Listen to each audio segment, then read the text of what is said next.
धर्म प्रेमी साथियों, माता और बहनों,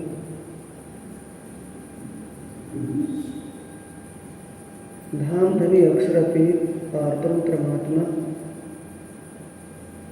श्री राज जी महाराज जी की असीम कृपा और आदि सतगुरु महाराज जी की प्रेरणा से आप सभी सुंदर साथ ब्रह्म ज्ञान चर्चा में इस आत्म जागरण शिविर में उपस्थित हुए हो। ये आपका अनमोल समय धनी ने आपके जीवन में सार्थक किया है। ब्रह्म ज्ञान चर्चा आत्म जागने के लिए अति आवश्यक है, क्योंकि वाणी में श्री प्राणनाथ जी स्वयं कह रहे हैं, चर्चा सुनजो दिन ने रात आपने टूटा श्री प्राणनाथ। चर्चा सुनजो दिन ने रात आपने टूटा श्री प्राणनाथ। कि धाम धनी हमारे पर अति प्रसन्न, हमारे लिए फिदा है, अति प्रसन्न है। वो ज्ञान हमें प्रकाशित कर रहे हैं जो आज तक दुनिया में किसी ने ना सुना था ना कहा था।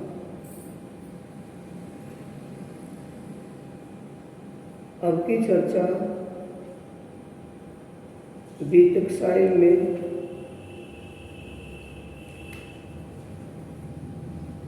प्रकरण 7 से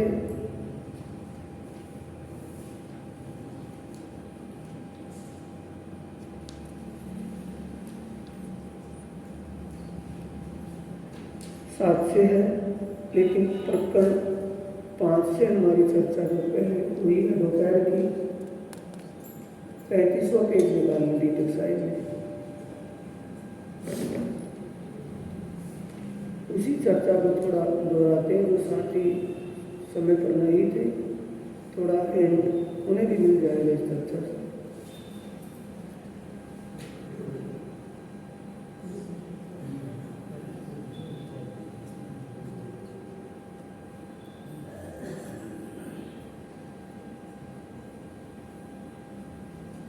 देवचंद्र जी जो उनके अंतरात्मा में सवाल खड़े हुए हैं, अंतरात्मा में ये विचार बना हुआ है कि मैं कौन हूँ, इस दुनिया में कहाँ से आया हूँ, मेरा सच्चा संबंध किससे है, उससे मैं कैसे बिछड़ा हूँ, उसको कैसे प्राप्त करूँगा। ये बात दिल में लेकर के 11 साल में ये विचार उपजा और 16 साल की उम्र में वहाँ से निकल गए खोजते हुए।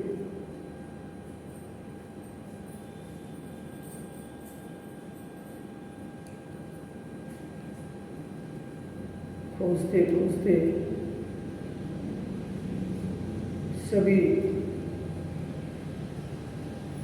अनेकों मंदिरों में महंतों और पुजारियों से मिले, सन्यासियों से, गुरुओं से, राजगुरुओं से मिले,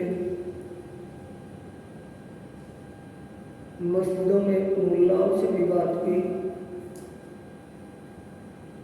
लेकिन इन सब से उनकी संतुष्टि नहीं हुई।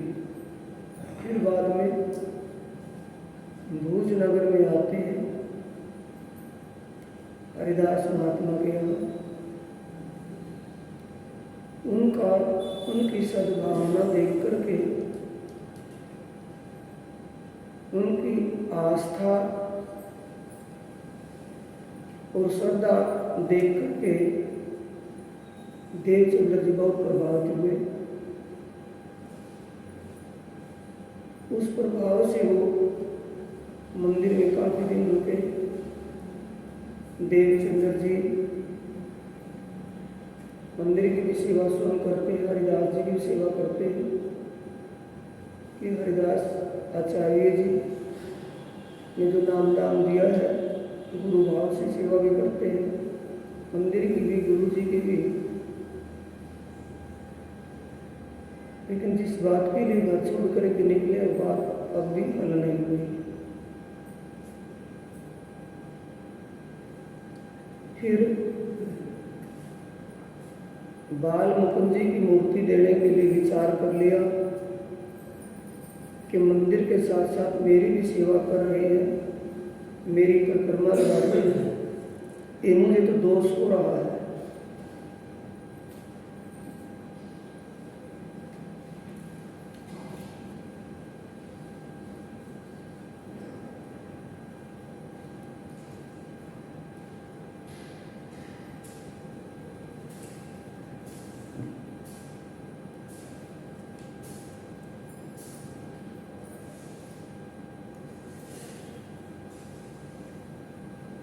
तब बाल मुकुंद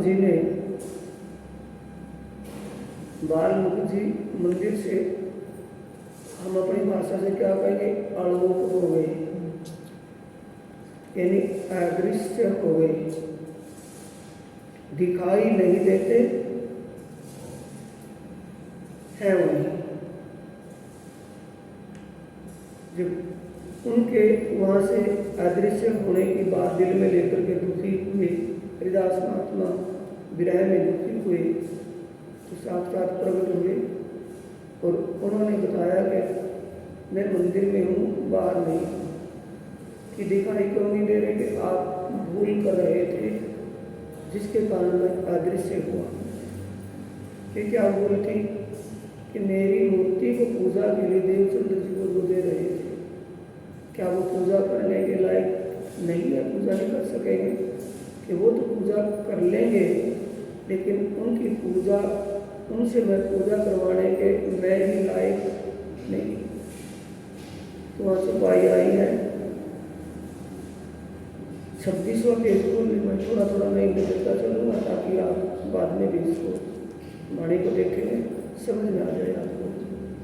ये नहीं कि मैं अब कह करके चल फारिग हो जाऊँ, बाद में कुछ नहीं कर लेना है।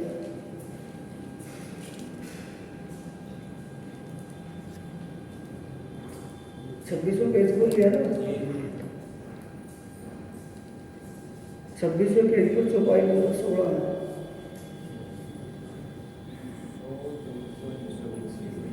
सो तुमको इन स्वरूप की भई नहीं पहचान, मैं इनकी सेवा न सह सकूं ऐसा। ये बातें इसमें एक शोध में है, संकेतों में। भगवान का एहसान इंसान के ऊपर होता है कि इंसान का एहसान भगवान के ऊपर होता है। ये समझने की बात है ना, इसमें छुपी हुई। क्या कहते हैं बाल मुकुंद जी? बाल मुकुंद भगवान है कि मैं इनकी सेवा सहन नहीं कर सकता, पहले ही एहसान मंद हूँ। एहसान किस बात का है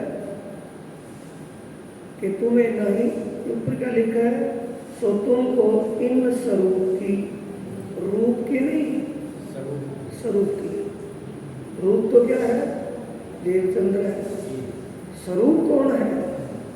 पार्वती परमात्मा की पावर में बैठी है, उनकी आनंद स्वरूपा श्यामा जी अपने प्रियतम का आवेश लेकर उस घर में विराजमान है। कि इनका तो एहसान दोनों पहले हूँ। एहसान क्या किया है? 11 साल 52 दिन तक कन्हैया के तन में नाम क्या था? तन का नाम क्या था? नंद कुमार। अंदर कौन बैठा है? अक्षर की आत्म और परमात्मा की आवेश शक्ति।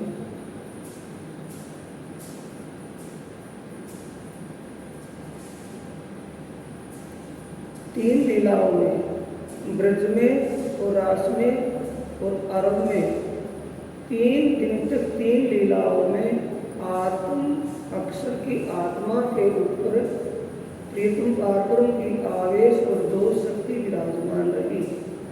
चौथी लीला जब शुरू हुई, चौथी लीला में आत्मा को बदल दिया आवेश को हीरा। आत्मा को किसको बदल दिया? अक्षर की आत्मा की बजाय आनंद स्वरूपा श्यामा जी को दे दी। सत्य चित्त आनंद, सच्चिदानंद परमात्मा चिद्ध घन स्वरूप ने पहले अपनी अब पीछे बैग में कितनी बैग चली जाएगी, एक एब्सेंटेज के कारण मेरे को फिर वही आना पड़ेगा।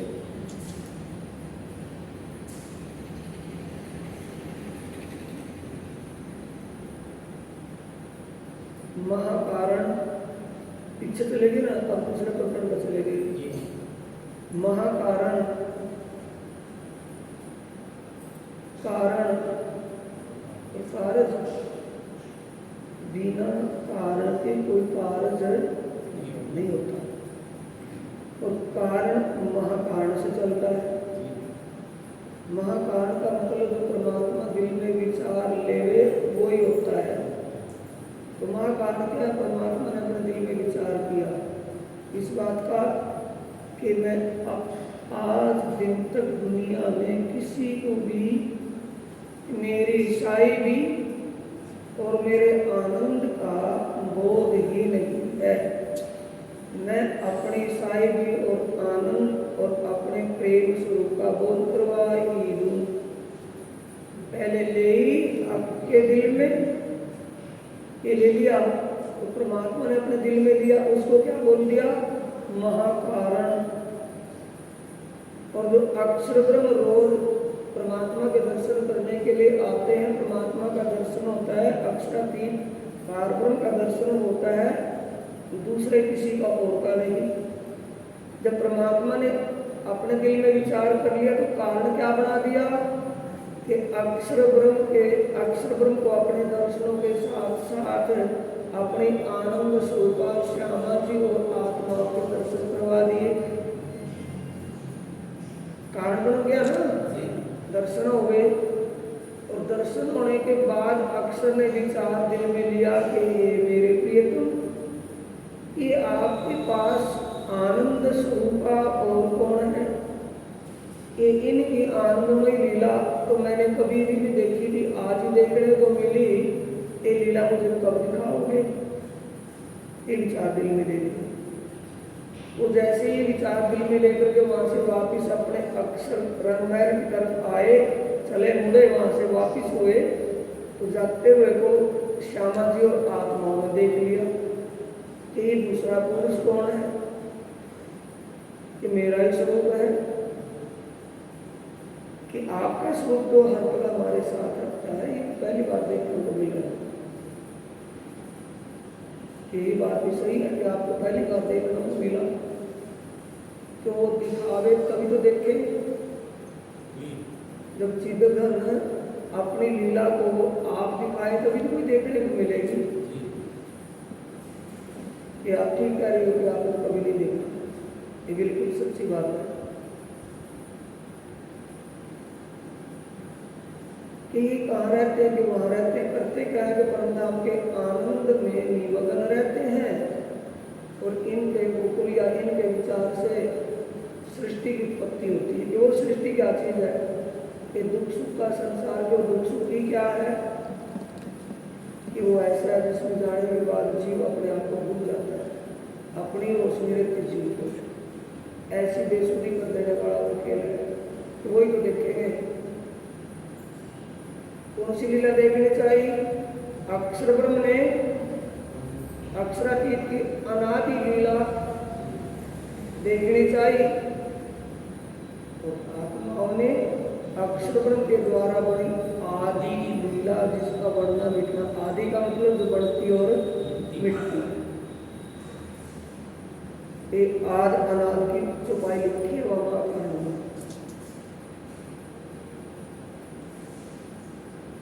अब उसके लिए कार्य क्या किया? सृष्टि की रचना करवा दी। अब कहें कि अभी सृष्टि पहले भी तो थी, वो पहले जो थी वो थी ये सृष्टि जिसमें आप अपनी लीला करने की उनको इसमें आत्माओं को उतार दिया। अक्षर की आत्मा को क्या बनाया?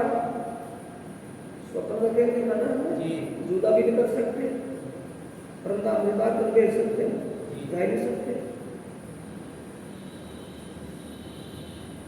इत अक्षर को विषयो मन 5 तत्व 14 मन या में महाविष्णु मन मंत्र त्रैगुण काते त्रिचर संगीत का सृष्टि रचना हुई। अक्षर ब्रह्म अपने आप को नारायण के स्वरूप में देखने लगे। सपने में जैसे हम ठीक ठाक चारपाई पर अपन सो रहे हो और सपने में बाजार में चले गए, बाजार में किसी चीज से टकरा गए, वहाँ लेने के देने पड़ गए, हॉस्पिटल में एडमिट हो गए और सपना खुल गया तो वहाँ कुछ नहीं। स्थिति किसकी बन गई ऐसी? अक्षर ब्रह्म की। क्या हो गए? नारायण के स्वरूप में चतुर्भुज स्वरूप, जिसके विचारने से बनता हो उसको कहना पड़ गया एक और बहुत श्याम पर जाए, संकल्प करना पड़ गया कि ये हो जाए। इस स्वप्न की लीला में नारायण भगवान उस सृष्टि में अक्षर ब्रह्म की आत्मा नंद कुमार के तन में अक्षर की का आवेश लेकर के विराजमान।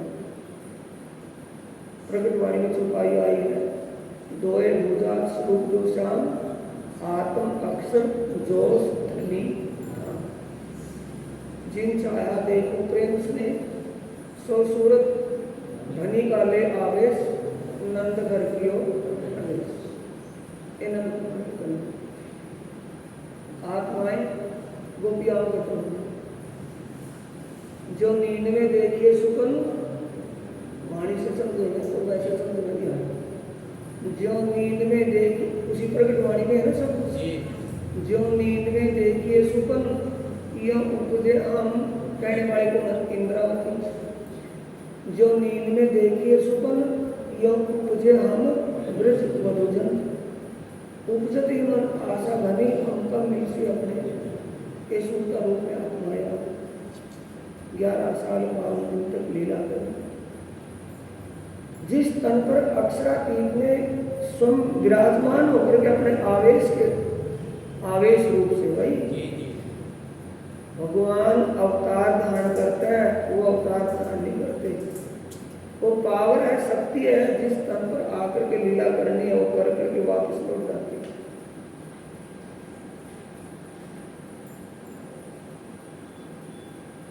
ग्यारह साल 52 दिन जिस जीव तन में क्या होता है? जीव कौन था? भगवान विष्णु। चतुर्भुज स्वरूप में दर्शन दिए देव देवकी की कंस की जड़ और पीछे कह के फिरे हकीकत। अब दो भूजा की कम विगत छुपाई आती है, इतनी छुपाई कहाँ पर बोलने में। दो भुजा स्वरूप के अंदर कौन बैठा? दो भुजा स्वरूप के अंदर कौन है? भगवान विष्णु जीव रूप से बैठा है। आत्मा अक्षर की है और पावर अक्षरातीत की है। इन्हें कितने दिन लीला करी? 11 साल 52 दिन। 11 साल 52 दिन के बाद इस ब्रह्मांड को छोड़ करके योग मार्ग ब्रह्मांड में रास मंडल में चले गए। जैसे आत्मा में खेल को या अपने तन को छूटे आत्मा स्वरूप में आ गई तो ब्रह्मांड का प्रलय हो गया।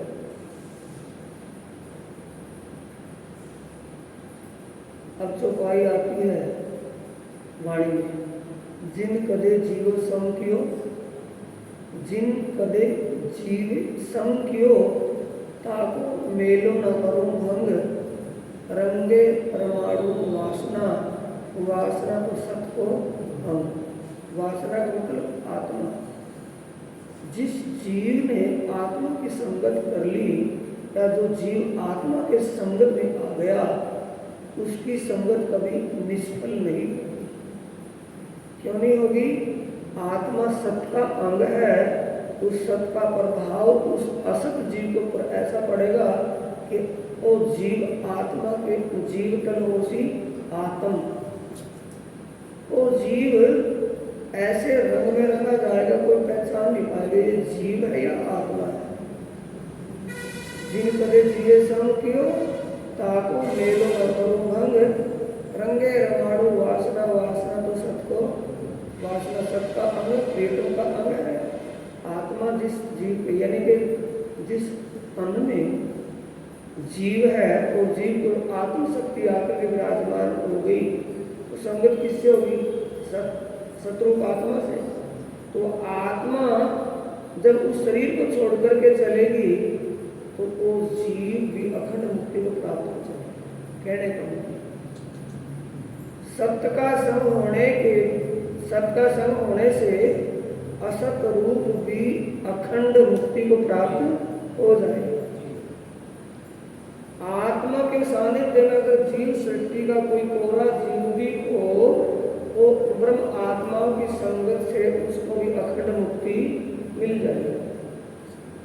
जब आत्मा की संगत से जीव को अखंड मुक्ति मिल जाएगी और जिस जीव के ऊपर स्वयं परमात्मा की शक्ति विराजमान होकर के 11 साल 52 दिन लीला की हो, क्या उस जीव को मुक्ति नहीं मिलेगी? मिलेगी ना। वो जीव कौन है? भगवान विष्णु रूप जीव है। किसके अंदर है? कन्हैया के अंदर है। और कन्हैया के तन में 11 साल 52 दिन लीला करके जब वो अखंड योग माने रास लीला के लिए गए तो उस जीव को कोई गिफ्ट मिलेगा? नहीं मिलेगा, क्योंकि रास मंडल में जीव का अधिकार नहीं, क्योंकि प्रियतम की आनंद की लीला वहां नहीं है। आत्मा ही कर सकती है, जीव नहीं कर सकता लीला।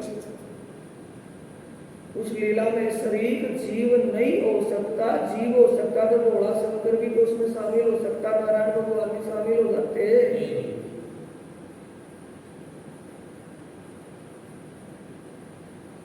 तो वो कह रहा है कि मैं उनका पहले ही एहसानमंद हूँ।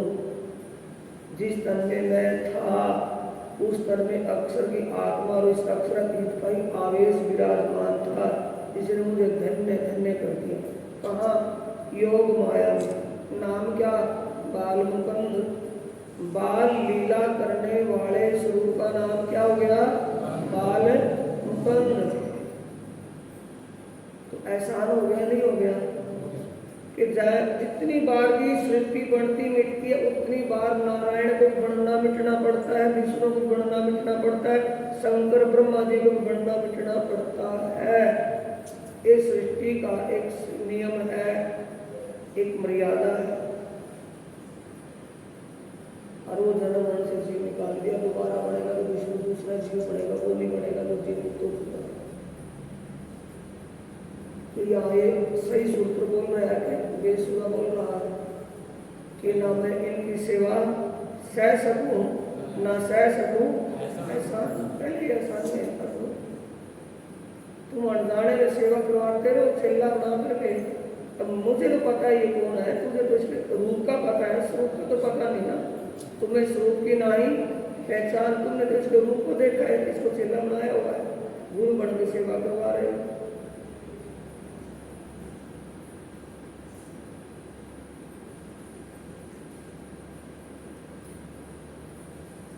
आगे हो गया चौपाई सूखी 26वें पेज पर 16 चौपाई बोली थी ना। सो तुम कोई न श्लोक की भई नहीं, मैं इनकी सेवा न सह सकूं न सह सकूं। ये वो करेगा कि पहले मेरे पास नहीं कह सकता। अब इस बात से किसके ऊपर किसकी आंखें खुली, इनकी समझ बनी हरिदास जी क्यों,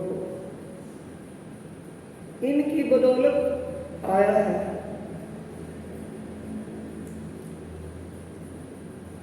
तेजवी चौपाई वाणी में सागर लहरा रहा साथियों। आज दिन लगे हम सेवते तब उदास कब दर्शन नाई साक्षात सो स्वरूप बाल मुकुंदी घोषो फेरी लिखा कि देवचंद्र जी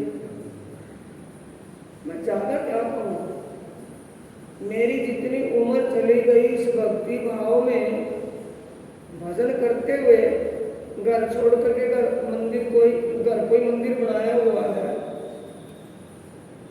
मुझे कभी भी भगवान बाल मुकुंद का दर्शन नहीं हुआ। और तेरी बदौलत, सिर्फ मात्र तेरी बदौलत भगवान बाल मुकुंद को साक्षात प्रकट होना पड़ा, साक्षात दर्शन। अगर तू ना होता तो मुझे यहाँ रोज आदमी उतार ही रहा था, झाड़ू को चक्कर रहा था, तेरे कारण मुझे भी लकड़ी के साथ लोहा भी तर गया।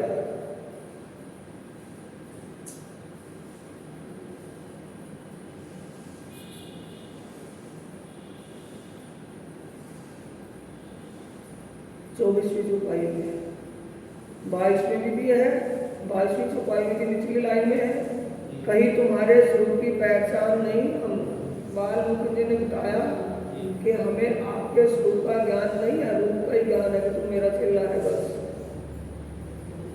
सो तुम्हारे स्वरूप की पहचान कर दी, किसी ने करवाई है? वाल्मीकि जी।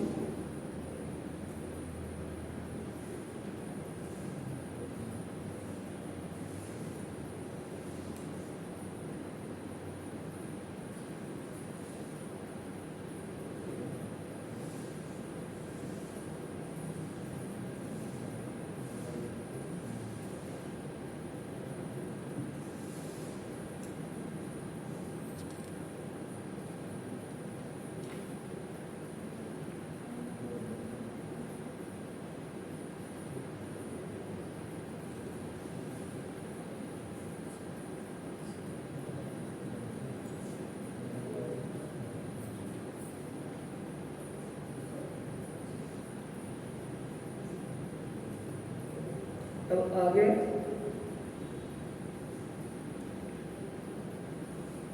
फिर देवचंद्र जी बाकी वस्त्रों की पूजा करने लगे।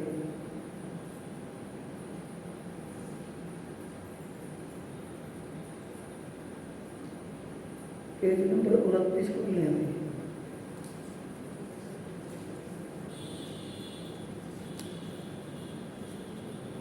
29 को लिया ना, 28वें पेज पर 30वीं चौपाई है।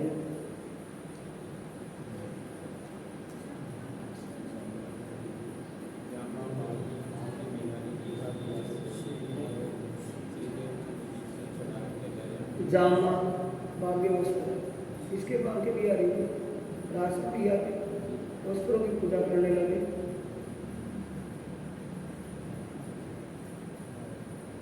लगे सेवा करने, 32वीं चौपाई, सेवा करने तीन की आप अपने आंसू चौका पानी रसोई देह पछाड़े तीनों, यानी के शरीर की परवाह न करकर मेहनत करकर दिलचस्पी से सेवा करने लगे।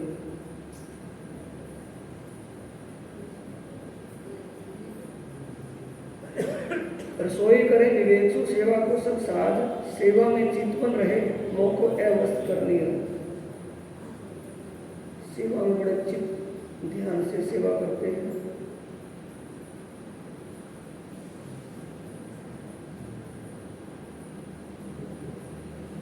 फिर 35वीं चौपाई भी देखने को सारी को देखना। चावल मूंग घी खांड कर जुदा से राज के अपने वास्ते पुत्र थी जुदा बनावे सास। अपने वास्ते जो भोजन के खाने के लिए है सिर्फ वो का प्रसाद बनाते हैं और वो का प्रसाद बना करके भोग लगा कर उसमें प्रसाद मात्र, प्रसाद एक दाना मात्र प्रसाद, एक लुगा एक टुकड़ा मात्र प्रसाद लेते हैं। बाकी जो सब परिवार में बढ़ता है उसी में अपना पेट प्रश्न करते हैं, ना कि 56 प्रकार का वो जीव तौर करके अपनी दे रही हो तो 56 उसका उपाय रह गया अपने आप को। ये मिजाज देवचंद्र जी का नहीं था, सिर्फ भोग बनाना अच्छा तो उसका भोग का प्रसाद सबको बांटना, अपना भी कण मात्र उसमें से लेना, बाकी और जैसा रुका सुखा सबके साथ।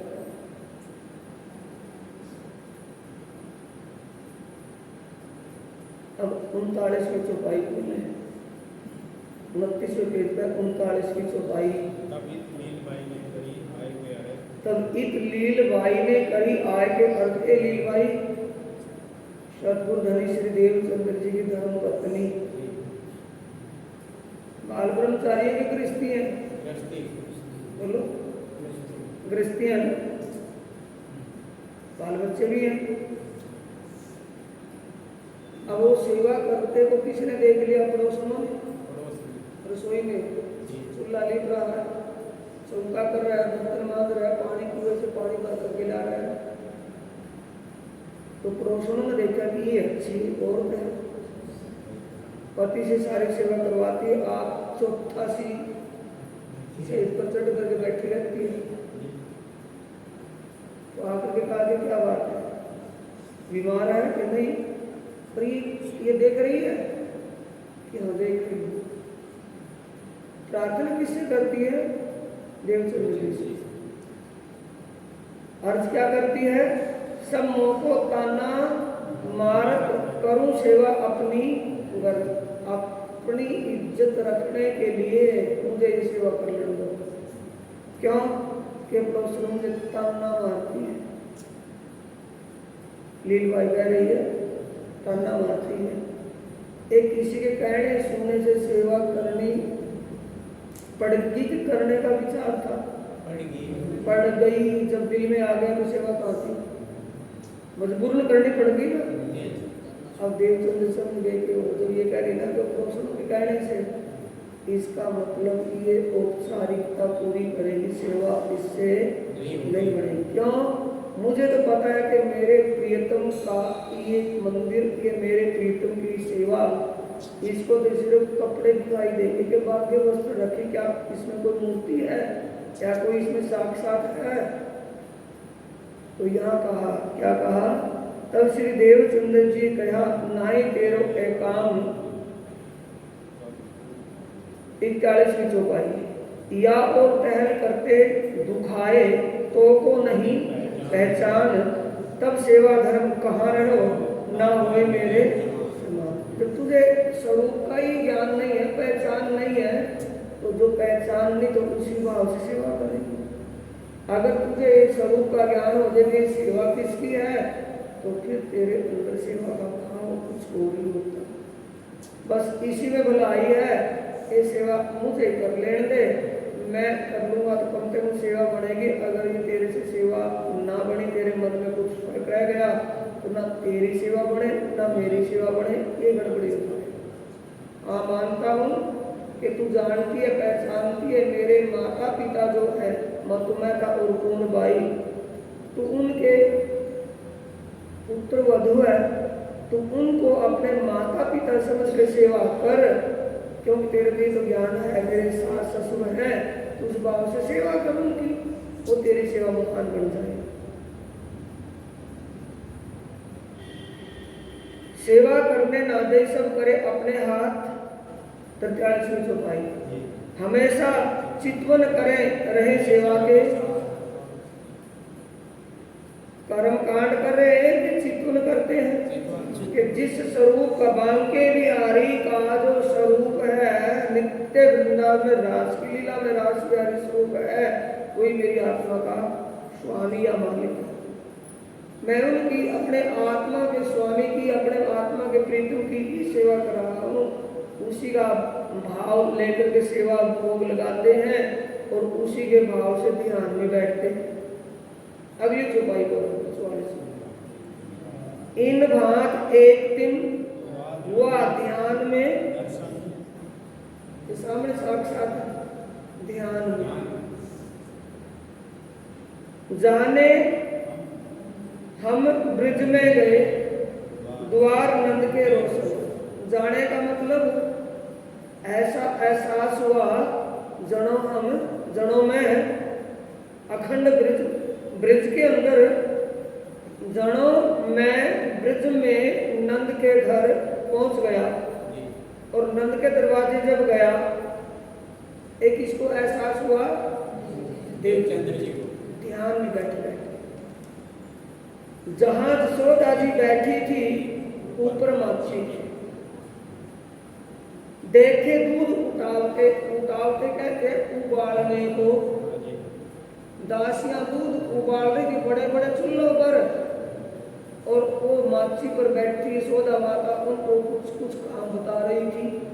इतने में अचानक देवचंद्र जी पहुंच गए। तहां आप श्री देवचंद्र जी ठाड़े रहे, जब जा करके खड़ा हो गया दरवाजे के, कहे आई जी या तो माता को कहा जाते हैं, सास को। आई जी विशेष किसके लिए होता है? सास के लिए। बाई जी होता है धर्मपत्नी के लिए, आई जी होता है अपनी सास के लिए। सब एक आई जी कौन है? यशोदा। कहे आई जी आओ श्री देवचंद्र जी, मन में महा सुख पाए। खुशी खुशी में उल्लास में कौन कहती है? यशोदा कि आओ देवचंद्र जी बैठो। यशोदा जी कहे तुम आरोगो श्री देवचंद्र जी कि देवचंद्र जी यहाँ बैठो और वो जलपान कर लो। बैठो, आओ बैठो, जलपान करो। किसको कह रही है? देवचंद्र जी। देवचंद्र। अब अपने अंतरात्मा के विचार से विचारिए। ये तो शब्दों के अर्थ है, सुपाली का लिखा है देवचंद्र। अब इसी को समझिए। स्वर्ग में कोई आज तक शरीर समेत गया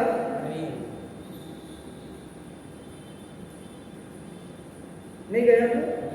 धर्म युधिष्ठिर धर्म के प्रतीक थे, धर्म का स्वरूप थे, वो भी युधिष्ठिर भी स्वर्ग में नहीं जा सके, क्योंकि वहां जाएगा तो सूक्ष्म जीव जा सकता है, शरीर नहीं जा सकता। तो शरीर का नाम देवचंद्र है या जीव का नाम देवचंद्र है या आत्मा का नाम देवचंद्र है? जीव जो अंदर बैठा है वो राजा प्रतीक के लड़के देवापी का जीव है, जो पहले तन का नाम क्या था उसका? देवापी। वही जीव अब यहाँ मधुमाता के घर कौर भाई की कोख से प्रकट हुआ, जन्म लिया, उसका नाम हो गया देवचंद्र। तन का नाम है ना देवचंद्र, जीव का आत्मा का तो नाम। तो वो तो स्वर्ग की बात तो यहाँ की है, तो इससे परे अखंड योग माया में क्या वहां तन चला गया देवचंद्र जी? तन तो नहीं गया, ध्यान में बैठे हैं, सूता ही तो गई है। तो सूता किसे कहते हैं? आत्मा को। आत्मा ही तो गई है ना, आत्मा ही तो एहसास कर रही है। आत्मा सूता वासना आत्मा पहले किस रूप में थी? कौन सा रूप क्या था उसका? राधा का। राधा की कनेक्टिविटी किससे है? यशोदा से थी। तो यशोदा राधा की तो पहचान सकते, देवचंद्र जी को नहीं जानती कौन देवचंद्र है। नहीं समझे? राधा कलयुग में थी और देवचंद्र, राधा द्वापर युग में थी और देवचंद्र जी कलयुग में। देवचंद्र जी रूप कलयुग का रूप है और पहला रूप उसका राधा रूप था, आत्मा वही थी। अब आत्मा ही तो गई है ना वहां, तो आत्मा को क्या कहेगी? आओ राधा रानी बैठिए, जलपान कीजिए। इस शब्द के अर्थ में आवेगी ना बात? क्या देवचंद्र जी राधा रानी है? देवचंद्र है। देवचंद्र जी के तन में जो आत्मा है वो राधा रानी थी, लेकिन अब देवचंद्र है। आई जी किसके लिए? अभी देवचंद्र जी के तन में जो आत्मा, वो आत्मा कह रही है कि मेरी सास ने कहा कि आ बैठ। आई जी का मतलब सास यशोदा ने कहा कि आ बैठिए।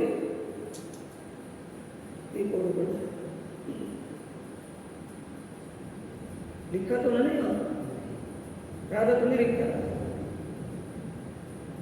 से इस शब्द के अर्थ के भाव में जाकर के, भाव क्या है? राधा व यशोदा, आई जी सास का। यशोदा जी कहे तुम आरोगो श्री देवचंद्र जी इत। तब पूछा श्री देवचंद्र जी ने, श्री कृष्ण जी है कि? अभी इसको ध्यान से भाई, जीव जिसने तन किसका धारण किया है? तन का नाम क्या? देवचंद्र जी। ध्यान में जब बैठे देवचंद्र जी, शरीर तो वही है, जीव भी उसी में है, निर्जीव तो नहीं हुआ ध्यान में। ध्यान की स्थिति में, ध्यान की अवस्था में जीवित है कि निर्जीव हुए हैं? जीवित हैं। जीव भी वही है, शरीर भी वही है। कनेक्शन किससे जुड़ा हुआ है? सुरता से जुड़ा हुआ है ना। सुरता के तो वासना कहते हैं और उसी को आत्मा कहते हैं। कनेक्टिविटी किससे है? जीव से। जीव क्या सोच रहा है? जाने हम ब्रज में गए। ध्यान में बैठते हैं, जब ध्यान की स्थिति उस परम धाम की, उस लीला में जब विचरण करती है तो एहसास किसको कराता है? जीव को। तो ऐसी कंडीशन किसकी बनी हुई है? देवचंद्र जी की, कि जैसे मैं ब्रज में गए तो सुरता का संबंध आत्मा उसकी यशोदा से था। तो देवचंद्र जी ने एहसास किया कि मेरी आत्मा राधा भी थी, यानी मेरा पहला रूप राधा का है। वाकई ये बात सही है। किसी ने कहा कि जो बाल मुकुंद जी ने, बाल मुकुंद तो आगे मिलेगा ना, यशोदा ने जो कहा कोई बाल मुकुंद ने कहा, इस पर भरोसा विश्वास किसको हो गया? देवचंद्र जी को कि मैं राधा हूँ, मेरा संबंध श्री कृष्ण जी से है।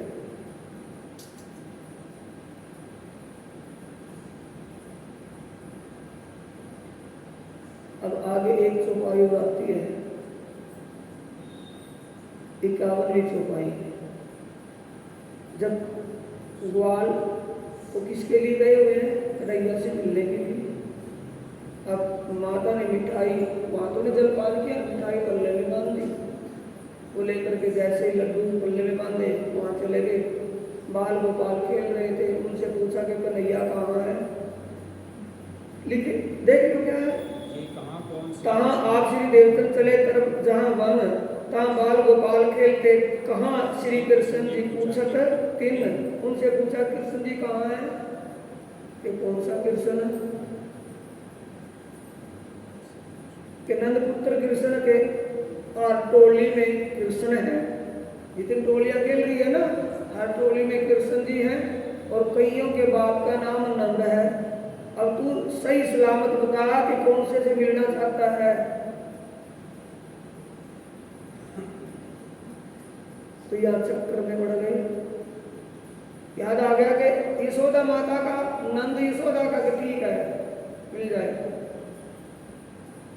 ये ऐसा क्यों हुआ कि पूरी शनाख्त होगी तभी तो मिलेगा। कृष्ण कृष्ण सब कोई कहे पर भेद न जाने कोई। नाम तो एक विधि ही सही पर लीला तिरविध कोई। एक भेद वैकुंठ का, दूजा भेद गोलोक और तीजा भेद अखंड का कहें पुराण विवेक। कोई ब्रजवासी भी कृष्ण जी है, मथुरावासी भी कृष्ण जी है और द्वारकावासी भी कृष्ण जी है। तो हमारा संबंध किससे है? जिसने 11 साल 52 दिन ब्रज में लीला की, उस तन में बैठने वाले उस पावक शक्ति से हमारा मूल संबंध है, ना कि किसी नाम से संबंध है। तो भी यहाँ अनजाने में भटक गए। तो कहा कि नंद यशोदा के ठीक है मिल जाएगा, मिले।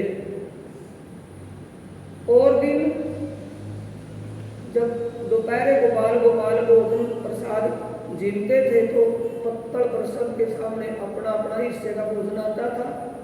तो उधर कृष्ण जी ने कहा कि भाई आज दो दो हिस्से रखने हैं। लिखी है चौपाई।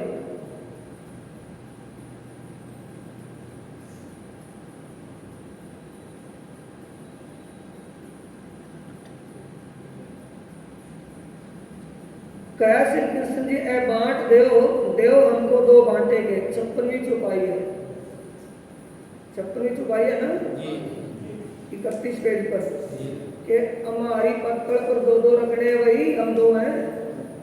और दिन तो एक रखो थे, दो रखने हैं, दो दो रख के चले गए। जब पत्तल परोसी के तैयार हो गया उधर के करो शुरू। अब शुरू करने पर बैठे तो ध्यान में है, और जिस भी मुद्रा में है, ध्यान की मुद्रा में है या स्वाति मुद्रा में है, जिस भी मुद्रा में ध्यान में, तो ध्यान में थे। ध्यान में बैठे हुए जब भोजन प्रसाद जीवने की बात कहने को मिली, देवचंद्र जी का नंबर पड़ गया कि शुरू करो, मैं भी लूंगा, तो पहले आप शुरू करो। जब देवचंद्र जी ने हाथ लपकाया नीचे पत्तल की तरफ, कहाँ लगेगा? जीवने के लिए बैठे हैं कि ध्यान में बैठे हैं।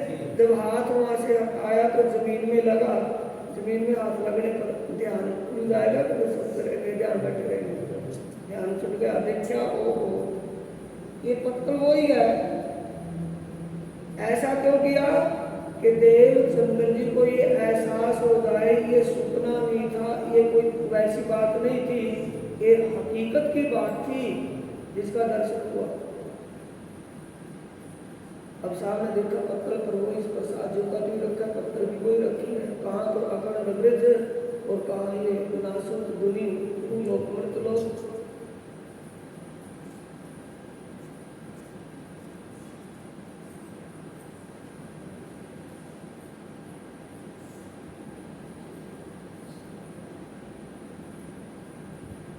अठावनवीं चौपाई। तब इनका विचार करके तहकीक किया मन, हमारा खावन यही है, चित बांधा इन स्वरूप से। रूप से स्वरूप से स्वरूप से कि जिस स्वरूप का आज दीदार हुआ है, इसका मतलब मेरी कनेक्टिविटी या मेरा संबंध श्री कृष्ण जी से ही है। पक्की होगी ना बात? अब यहां से चलिए साहब।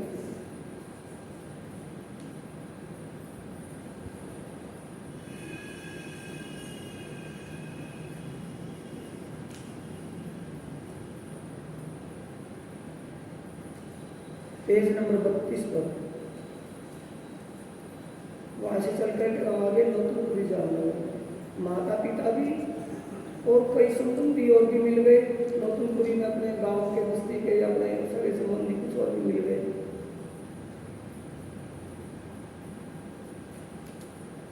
मौखिक रह जाएगी, वाणी पर कुछ हो जाए। इससे पिछला 31वां पेज खोल लो। 31वें पेज पर नौतनपुरी की लीला के नीचे लिखी है चौपाई। अब यहाँ से आए बीच हल्लार देश, तहाँ नौतनपुरी मीने बहुत जमा भय खेस। खेस किसे कहते हैं? तन संबंधियों को, रिश्तेदारों को। खेस कुटुंब कबीला ये सब दज्जाल की लार। तो संबंधी अपने रिश्तेदार को कहीं और भी मिल गए, माँ बाप भी वहाँ आ गए, सभी इकट्ठे का हो गए नौतनपुरी जाने।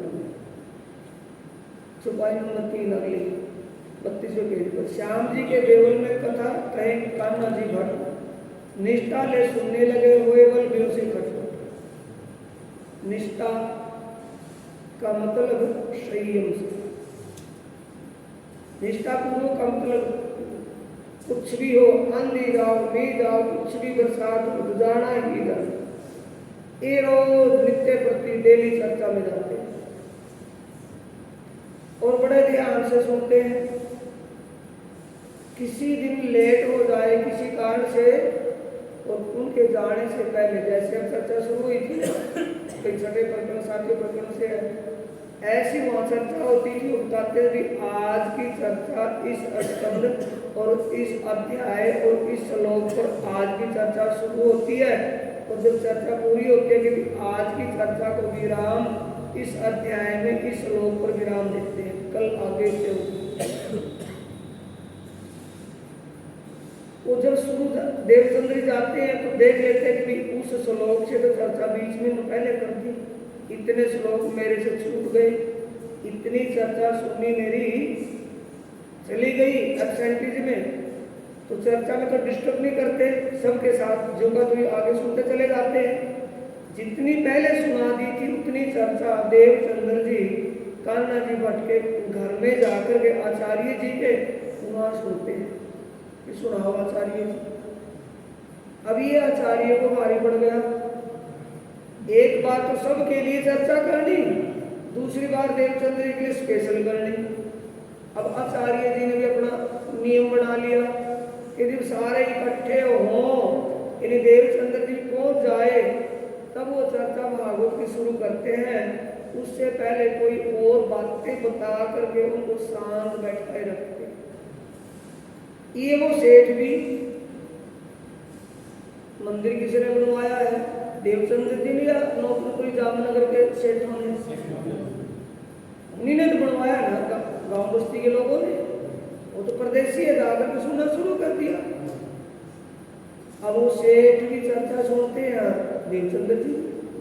अब सेठ समझ गए कि भाई या तो इस देवचंद्र का इनसे कोई तन का रिश्ता है, या देवचंद्र जी हमसे ज्यादा भेंट पूजा इस आचार्य जी को देते हैं।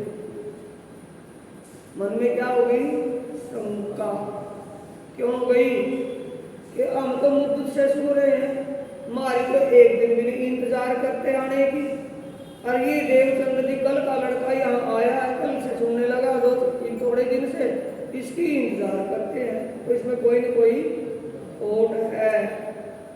इसे वाणी ने क्या कहा, दुविधा दिल में अवगुण ढूंढे, गुण अंग सो न लगावे, भूला फिरे धर्म में अंधा, अंग में आग तकावे। अब उनके दिल में ये बात जब रुका नहीं गया तो आचार्य जी को पकड़ लिया एक।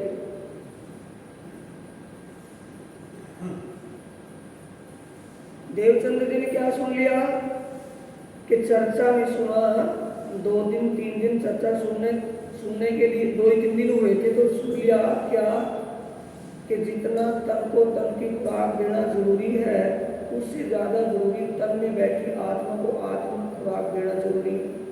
ये सुनने को मिल गया।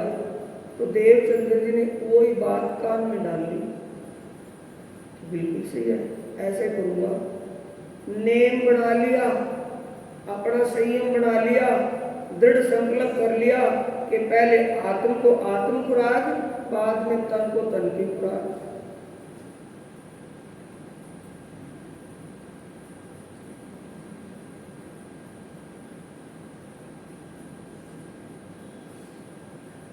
सुपाई नंबर 6 और 2-4 श्लोक आगे पीछे कह देता था, तो दोबारा फिर सुने थे। ऐसा जान के वह भट्ट तोलो न खोले पुस्तक, जोलो श्री देवचंद्र जी न आवी और बात ना करे। खास बात कोई नहीं करते, खास बात तब होती है जब देवचंद्र जी आते हैं। रहे श्रोता शहर के चौधरी, क्योंकि वो तो सेठ लोग है ना, चौधरी है गाँव के, और बड़े साहूकार सेठ लोग हैं। सो मार्ग बल भी मिने और खटपट हमेशा व्यवहार, कोई ना कोई तर्कबाजी देवचंद्र के सामने खड़ी कर देते हैं। एक दिवस भट्ट को पूछा, यानी आचार्य जी को जब नहीं मिलता गया ना,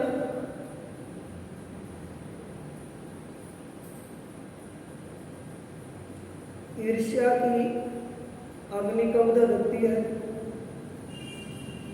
पेड़ कब बढ़ता है, पहले बीज होता है या पेड़, बीज के अंदर पेड़ छुपा रहता है। तो ईर्ष्या किसके अंदर छुपी रहती है, मान बढ़ाई। अब वो सेठ है, व्यापारी आदमी है, सारा खर्चा मंदिर में संभाला हुआ है, ऊपर से आचार्य के घर का खर्चा उसको देते हैं, उसके बच्चों के लिए। अब उन्होंने क्या सोचा कि हमारी तो कोई वैल्यू नहीं है, हमारी कोई कदर नहीं है, कि हमारी इंतजार कभी नहीं करते, इस लड़के भी इंतजार करते हैं। इस बात ने जब ईर्ष्या का रूप धारण कर लिया, पहले क्या था कि हम सेठ साहूकार, मान सम्मान हमारा होना चाहिए मेरे लड़के का, ये तो काम उल्टा ही हो गया। इससे ईर्ष्या ने विस्फोट का रूप धारण कर लिया, और विस्फोट होते होते क्या हुआ, एक दिन भट्ट जी से पूछ ही लिया, तुम्हारा क्या इनसे रोजगार, कि आचार्य जी आपका इनसे कोई शारीरिक संबंध है या बेखुदा हमसे ज्यादा मिलती है। जब लग तो बोले क्या बात है भाई, कि जब लग ए नहीं आव तोलो करो नहीं उच्चार, जब तक देवचंद्र जी नहीं आते तब तक आप भागों का उच्चारण नहीं करते। ये कारण है। तब क्या कान्हा जी भट्ट ने मुझे ना काऊ की आस। रही बात ये भाई बेपूजा की, मैं किसी से लालचवश एक ज्ञान चर्चा नहीं सुनाता। मैं आगे बातुल श्याम जी के सुने से श्री देवचंद्र जी खास, अब या मैं आगे बातुल श्याम जी के, और उपलिप्ति से जो बाई पढ़े, श्याम जी के देवल में कथा कहे कान्हा जी भट्ट श्याम जी का देवल का मतलब मंदिर, इसका है श्याम जी का। यहाँ ये श्याम जी के मंदिर में मूर्ति श्याम जी की पत्थर की होगी, तांबे की, धात की होगी, है तो मूर्ति। क्या उस मूर्ति को, जड़ मूर्ति को सुना रहे हैं? ये यहाँ क्यों लिख दिया? मैं आगे बांसुर श्याम जी के, मैं अपने श्याम, इसका टीका भी देख लेना, कहीं लिखा होगा गीतों में, मैं अपने प्रियतम श्याम सुंदर को सुनाता हूँ कथा, उसकी ज्ञान चर्चा उसी को सुना रहे हैं। देख लेना टीका में लिखा मिलेगा, गारंटी से कह रहा हूँ, क्यों शब्द बात लिखेंगे। भाव क्या छिपा है इसमें कि भाई क्या कह रहे हो कि मैं इसकी कड़ोंड में हूं, इस बालक से मेरा कोई तन का संबंध है, या मैं इससे कोई सेवा भेंट पूजा लेता हूं? ये तुम्हारी गलतफहमी है। मैं आगे बांसुर श्याम जी के, मैं एक यानी भगवान, यानी श्याम जी के मंदिर में, यानी भगवान के घर में, भगवान के मंदिर में क्या मैं ऐसे द्वेष भाव रखूंगा? क्या छिपा इसमें? श्याम जी के आगे बांसने का मतलब भगवान के घर में मैं बैठा हूँ, भगवान के घर में चर्चा होती है, क्या मैं बिजनेस के लिए बैठा हूँ यहाँ? ये सब के लिए एक समान है, किसी एक के लिए स्पेशल नहीं है। पर बात ये है, सुनने में बात आगे कहने सुनने की, भाई सुनने वाला देवचंद्र जी है। क्या लिखा आगे? मैं आगे बांसुर श्याम जी के, अगले चरण में क्या लिखा? सुने श्री देवचंद्र जी खास।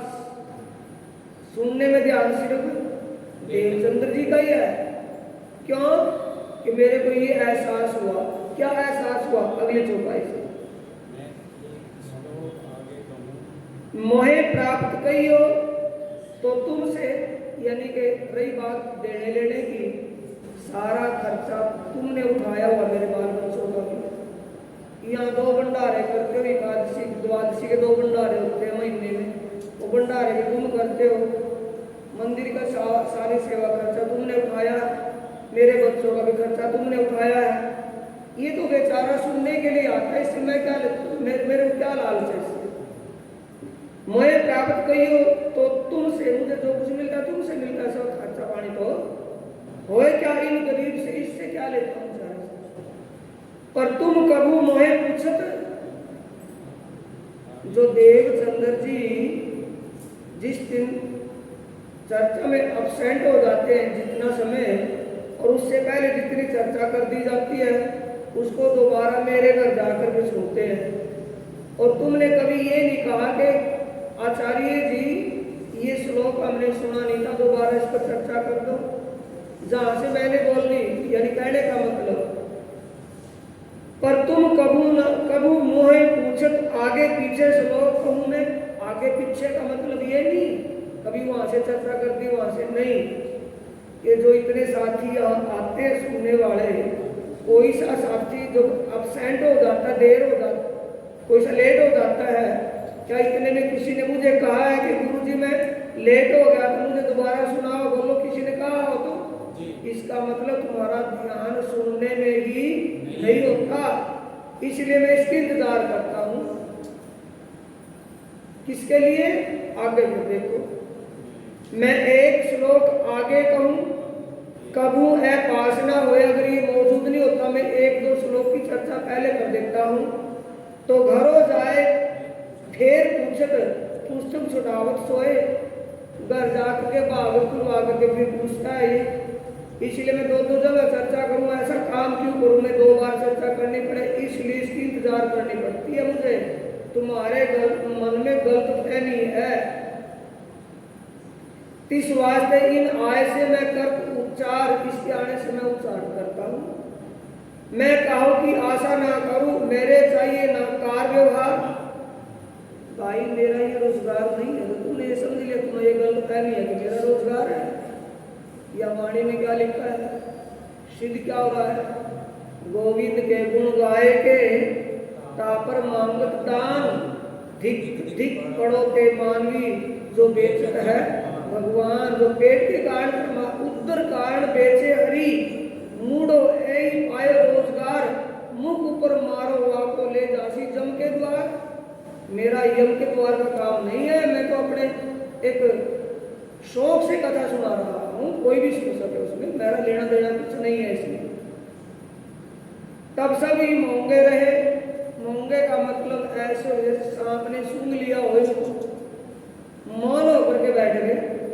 बोलत नहीं कोए कथा सुन घरों पीछे फिरे।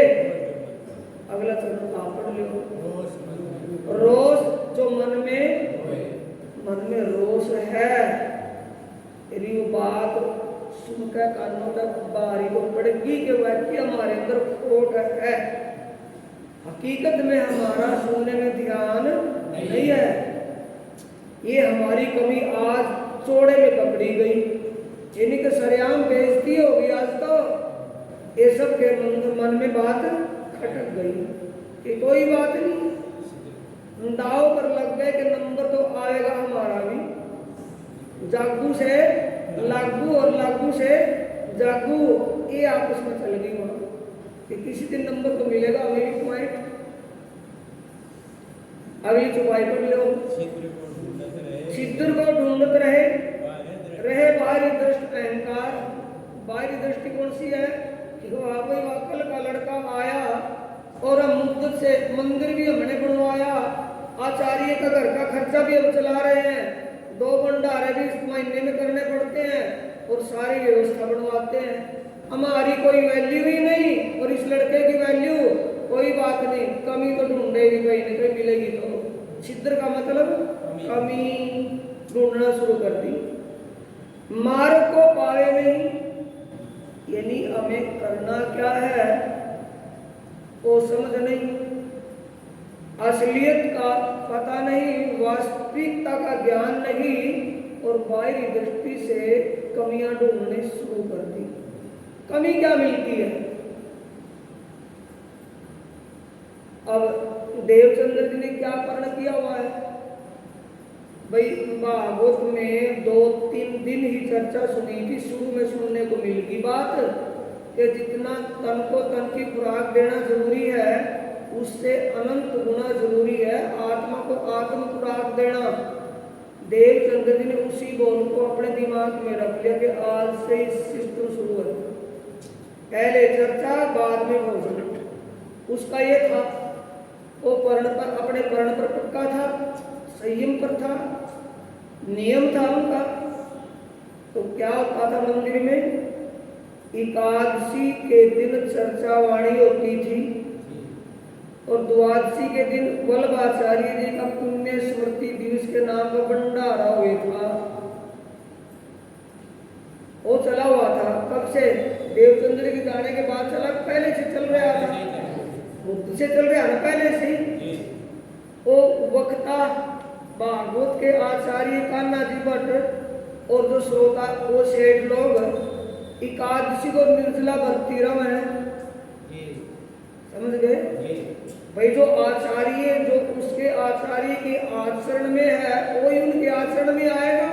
क्या सिखाया है कि एकादशी को भाई व्रत रखो और द्वादशी का भंडारा भोजन खूब छको, ये चलता आ रहा था। और देवचंद्र जी का कारण क्या था कि आत्मा को खुराक, आत्म ज्ञान चर्चा सुन करके आत्म को आत्म खुराक दे करके तन को बाद में देना, ये उसका संयम था। तो एकादशी को क्या होता था? चर्चावाणी होती थी और द्वादशी के दिन सारे भंडारे में मस्त होते थे, चर्चा चल रही थी। तो क्या हो गया? पहला उल्टा था, महामत कहे गुरु सोई कीजिए जो अलग की देवे लख, इन उल्टी से उल्टाए के पिया प्रेमे करे। जो उल्टी रूढ़वादिता थी उनको वो उल्टी लग रही थी। उल्टी किसकी लगने लगी? देवचंद्र जी की। यदि ये अच्छा आया कैसे पता चला? एकादशी के दिन ज्ञान चर्चा सुनकर के देवचंद्र जैसे घर लुटे अपने और घर जाकर के भोजन प्रसाद जीवना शुरू ही किया था। इतने में मंदिर से कोई साथी मिलने के लिए घर चला गया। आवाज लगाई बाहर से, लीलबाई जी बाहर निकली। सतगुरुदेव चंद्र जी की धर्मपत्नी बाहर आई और कहा कि भैया क्या बात, एक काम था, मिलना था कि वो अभी भोजन प्रसाद जीम रहे हैं, भोजन प्रसाद जीम के अभी आएंगे, मिल लेना। कि क्या कि भोजन प्रसाद जीम रहे हैं। अच्छा कोई बात नहीं, मैं दोबारा मिल लूंगा, दोबारा आ जाऊंगा, क्योंकि मिल गया ना पॉइंट। अब भागा भागा कहाँ पहुंचा? गुरु जी के पास, आचार्य जी के पास। आचार्य जी को जाकर के फिर डांटा कि आचार्य हो, क्या आपने एक ही धर्म में दो रास्ते बनाए हुए हैं? ये बात तो बता। कि बात तो ये है, वो आपका लाडला देवचंद्र एकादशी को खूब छक्कर के भोजन जीव रहा है और द्वादशी को हम भंडारे का भोजन प्रसाद जीवने को कहते हो मना कर देता कि मैं तो बरती हूँ, आज मैं लेता हूँ उपवास वगैरह। ये उल्टा काम क्यों सिखाया है? कि भी आप भी अपनी जगह सही हो और देवचंद्र जी की अपनी जगह सही होगा। मुझे उस पर विश्वास है कि देवचंद्र जी बिना सोचे समझे कुछ नहीं कर सकता, जो करेगा सोच समझ के करेगा। पर तुम्हारी संतुष्टि के लिए देवचंद्र जी को आ जाने दो, मैं उसको पूछ करके सामने बात करवा दूंगा। अब देवचंद्र जी पहुंच गए। तब देवचंद्र जी पहुंचे तो प्रणाम करके बैठने लगे। आचार्यों ने कहा कि भाई खड़ा हो, तेरी तो इंतजार में बैठे अभी तक। आचार्य क्या बात, मेरे से क्या भूल होगी? क्या भूल इससे ज्यादा क्या होगी? तो एकादशी को भोजन प्रसाद जीवता है कि हाँ बिल्कुल, और द्वादशी को मैं उपवास रखता हूँ, भोजन जीवता। ऐसा ही है कि हाँ ऐसा ही है। सारे क्या हो गए? पुल करके डोडा कि भाई मिल गई देखे चोरी सबके बीच में, फंस गया ना चोर, सब खुश हुए। तब देवचंद्र ने कहा आचार्य वर, भागवत के फला स्कंद और फला अध्याय को खोलिएगा। वो खोल करके देखा कि इसमें पढ़ करके बताइए कि आपने क्या बताया था कि तन की खुराक तन को जितना देना जरूरी है उससे ज्यादा जरूरी है आत्मा को आत्म खुराक देना। मैंने आपके उन दोनों को ही अपने दिमाग में रख लिया था, कान में डाल लिया था। मैंने उसी दिन से पर्ण कर लिया था कि मैं यही करूंगा, मैं तो अपने पर्ण पर चल रहा हूँ। अब वो आचार्य वर सेठ हो गए थे, देव उसका जवाब भाई। तब आचार्य को भी उसी फांस में बांध लिया कि आचार्य वर, आप भी एकादशी के दिन निर्जला व्रती रहते हो और ये भी सारे एकादशी को निर्जला व्रत रखते हैं, तो एकादशी के व्रत रखने से क्या फल मिलेगा? भाई कोई काम करे उसमें क्या सफलता मिलेगी? तो आप बताइए कि क्या मिलेगा उससे? क्या इच्छा रखते हो? स्वर्ग की प्राप्ति की? और अब आज चर्चा वाणी को बंद करके आप भोजन के पीछे दौड़े हुए हो। एकादशी व्रत रखने से तो स्वर्ग की प्राप्ति होगी, और भागवत के 10वें स्कंद के 35 अध्याय में जो ब्रह्म लीला का जिक्र है, 30 अध्याय में ब्रज की लीला है और 5 अध्याय में राज की लीला है और वो ब्रह्म की लीला है। ब्रह्म की लीला का जिक्र सुनने वाला श्रोता सदा के लिए भव से पार हो जाएगा, दोबारा जन्म ही नहीं लेगा, और स्वर्ग में जाने के बाद जी को दोबारा आना पड़ेगा। आप आवागमन के चक्कर में क्यों पड़ रहे हो? ऐसा महापुरुष पा करके भी अब कौन फंस गया? तो गुरु जी फंस गया कि मैं भी निर्जला व्रती रखता हूँ और इनको भी निर्जला व्रती रखवाता हूँ। ये तो आज मेरा साथी हो। जिन जानो शास्त्रों में नहीं कुछ, पर शास्त्रों में तो है सब कुछ। जीव सृष्टि क्या जाने जिनकी अकल है कुछ। ये थोड़ी सी बातें हमें अपनी इस वाणी से मिल रही है, जिससे हम उछल उछल करके कूद कूद करके कुछ का कुछ हवाइयां ले रहे हैं। ये हमारी भूल है, क्योंकि हमने भागवत को देखा ही नहीं अभी तक। कोई भागवत की बात आने की है, भागवत का क्या सुनना? और भागवत में सुनना है, किसको सुनना है? जो अपनी ही लीला है, जिसको सुन करके जीव भी बहुत से पार हो जाएगा। हमारी खुद की लीला है, परमात्मा की लीला है वो।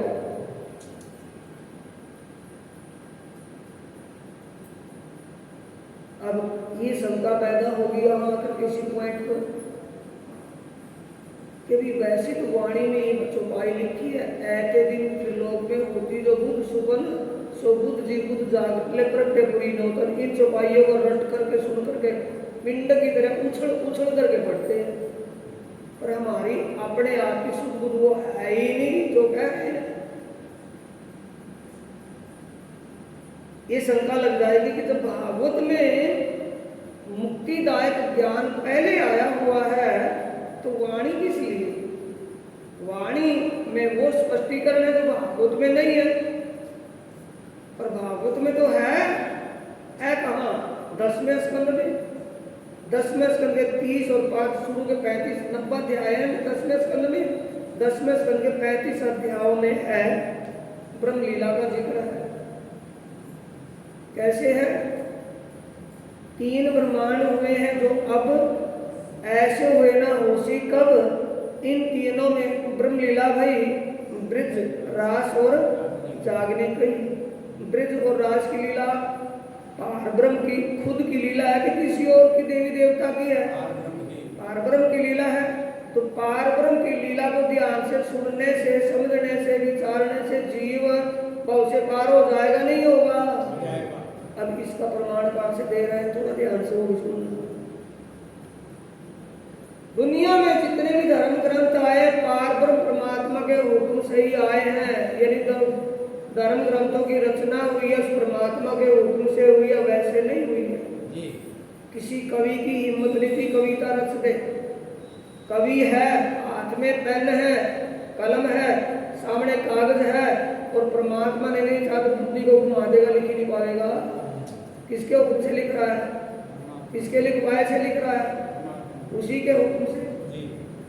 ये बीतक साहिब की रचना करवाई लालदास जी से। लालदास जी तो शरीर ही छोड़ गए थे, उनके चरणों प्रणाम करते हुए अपनी पावर दे करके रोका कि तुम्हें कुछ करना है। कि मैं क्या करूँ, मेरी बुद्धि काम नहीं कर रही है, आप काम कि वो सब कुछ काम करेंगे, मुझे माध्यम बढ़ाना है बस।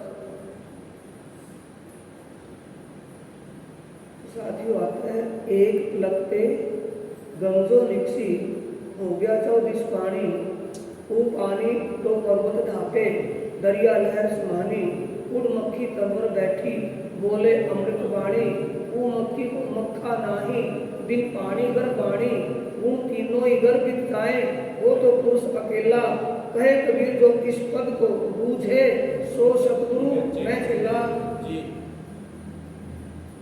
वो मक्खी कौन है? वो तरवर क्या है? तरवर कहते हैं पेड़ को। तरवर क्या है? मक्खी क्या है? अमृत वाणी कौन सी है? कबीर जी प्राणनाथ जी से पहले हुए के बाद में? पहले हुए। और ये पद पहले बोलना के बाद में? पहले बोला हुआ है। तरवर क्या है? अब इसको कबीर की वाणी से समझो। संसार एक वृक्ष है, निरंजन ताकि डार, त्रिगुण स्वरूप शाखा भय और पत्र भय संसार। ये वृक्ष उल्टा है। इसके लिए भगवान श्री कृष्ण जी ने भी मद् भागवत गीता के अध्याय 15 के श्लोक पहले में कहा है, ऊर्ध्व मूल वृक्ष का जिक्र किया उसने। तो संसार क्या है? वृक्ष। इस पर मक्खी कौन सी बैठी है? उस मक्खी को मक्खा नहीं। संसार वृक्ष, संसार के अंदर जो ज्ञान आया वो परमात्मा के हुक्म से आया। उस हुक्म के ऊपर कोई दूसरा हुक्म नहीं है। उस मक्खी का कोई मक्खा नहीं है। तो परमात्मा के हुक्म से जो ज्ञान अवतरित होया, तो ये भागवत का जो ज्ञान आया ये परमात्मा के हुक्म से आया। कि वेदव्यास ने अपनी मर्जी से राइट कर दिया, लिख दिया, इसको हुक्म से आया। वेदव्यास को क्या पता था ब्रह्म लीला का? ये भी नहीं कहना कि उन्होंने बेहोशी में लिखा, होश में लिखा। लेकिन अंदर जो प्रेरणा आती गई, प्रेरणा मिलती गई और लिखते गए, तो आगे क्यों नहीं लिखा भाई उन्होंने? तो अमृत कर देने वाला ज्ञान कौन सा है? वेदों में भी है, उपनिषदों में भी है, लेकिन वो ज्ञान समझ में आए दुनिया वालों की, तभी तो वो ऐसा कर पाएंगे। अब ब्रह्म लीला को किसको सुनाने लगे थे? कौन? सुखदेव मुनि। किसको? परीक्षित को। तो दोनों लटक गए थे ना बीच में, क्योंकि कुपात्र के अंदर अमृत डालना मूर्खता का काम था। कहाँ परीक्षित हक का कोरा जीव और कहाँ आत्मीय ज्ञान ब्रह्म लीला का जिक्र, इसलिए उसको सहन नहीं कर पाया। सहन न करने का उदाहरण क्या है? शंका लग गई। संकोचित विचार किससे होते हैं? मन से होते हैं कि आत्मा से? मन से। संकोचित विचार हो गए कि ये भगवान ने तो मर्यादा का पुली तोड़ दिया। यहाँ सुनने को तो मिला कि भगवान मर्यादा बांधते हैं, तो मर्यादा का पुल का पुली तोड़ दिया भगवान ने। मुनिवर, मुझे शंका है कि क्या ये बात है, कि क्या बात है कि प्राय औरतों के साथ भगवान श्री कृष्ण जी वो भी रात के पता है और वृंदावन जंगल में घूम रहे हैं। क्या मतलब बैठता प्राय औरतों के साथ? समझ रहे हैं? किसको शंका लगी? जीव को। मन के अधीन है ना, मन की गुलामी में है। जीव को शंका लग गई। उसको ये तो नहीं पता कि लीला कहाँ की है, और ये लीला भगवान श्री किसके लेवल पर बोलेगा? बाढ़ दिया ना पाड़ी, और एडमिशन ले लिया किसी भी सीबीएसई कोर्स में, वो पाड़ी की आवाज, पाड़ी की भाषा से समझाना पड़ेगा उसको टीचर को के। डिग्री की भाषा से बोलेगा उसके सामने, पाड़ी की भाषा से बोलेगा ना पाड़ी की। तो क्या कहा कि अब वो लीला मैं सुना रहा हूँ जो भगवान श्री उस लीला को करने को जा रहे हैं। क्या बोलेगा परमात्मा? उसको पता है कि किसकी लीला है, उसके अंदर से तो ये प्रेरणा मिल रही है, मिल रहा है उससे कि वो लीला करने को जा रहे हैं। जैसे एक बालक शीशा लेकर के, दर्पण लेकर के उसमें अपना फोटो, अपनी तस्वीर देखने लगे और दूसरा बच्चा समझ कर उसके साथ खेलने लगे। यानी बच्चे का दूसरा, अपने गुरु का दूसरा तो नहीं है ना। ऐसी जैसी वो ऐसा एक बालक उदाहरण लिखा है। कहाँ लिखा है? भागवत के 10वें स्कंद के अध्याय 33 और 34 में लिखा हुआ है। राजा परीक्षित की शंका का समाधान। 30 ब्रिज के तो चले गए थे, 5 अध्याय रास के तो चले, तो उसमें 33वें और 34वें अध्याय में 35 अध्याय है ना सारे ही, एक ही अध्याय बाकी रह गया था। 33वें 34वें अध्याय में शंका का समाधान करना पड़ा कि ये लीला, ऐसी लीला अपने अपने स्वरूप से लीला। तब भी उसकी अकल में नहीं आया, फिर भी शंका लगी गई कि नहीं मुनिवर मेरे को बताइए ऐसा क्यों किया। अब मुनिवर क्या बताएगा? टप्पे तो लगाए एक अध्याय के, पर टप्पे तो लगाए ना। तब क्या कहा कि राजन तू राजा का राजा और मैं जोगी का जोगी भया। कहने सुनने वाला भी ना रहा और कहने वाला भी उठ के चला गया। मैं क्या बताऊं?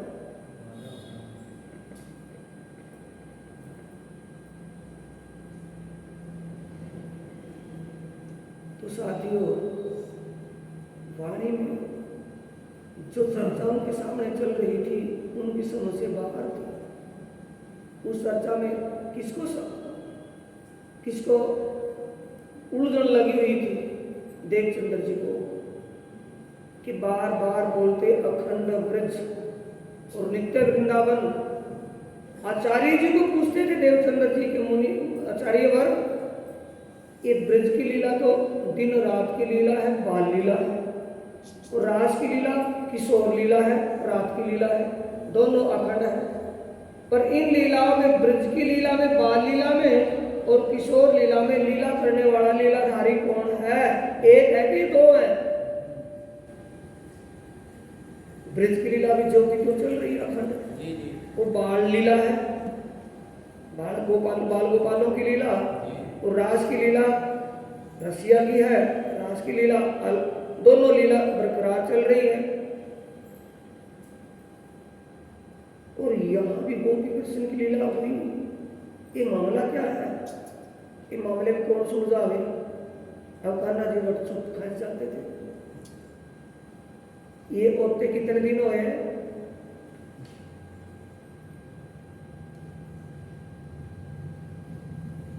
36वां पेज खोल लो।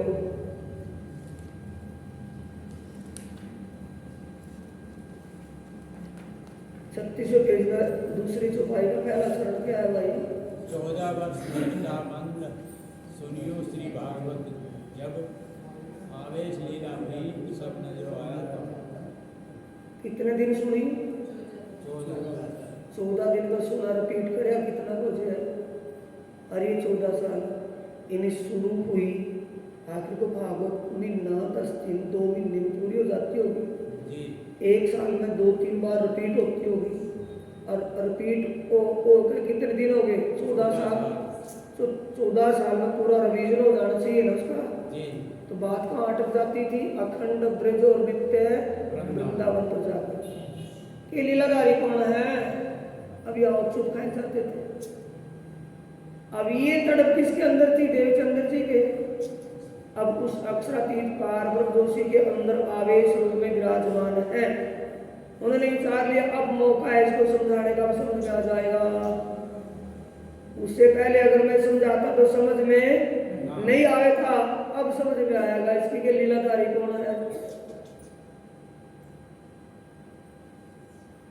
तब कार्य क्या बना दिया? कार्य के लिए कारण क्या बना दिया कि देवचंद्र जी को इसी बात पर पूछते चाहते 14 साल पूरे होने में आए तो देवचंद्र जी को बुखार आने लगा, यानी सर्द गर्म हो गया। सर्द गर्म में थोड़ा बुखार सा बना, नमूनिया हो गया। नमूनिया बढ़ने पर शरीर साफ हो गया। यानी नमूनिया ने अपना एक बहुत बड़ा रूप धारण कर लिया, जानलेवा बन गया। ऐसी स्थिति में औषधि करवाई और उनका क्या था? नेम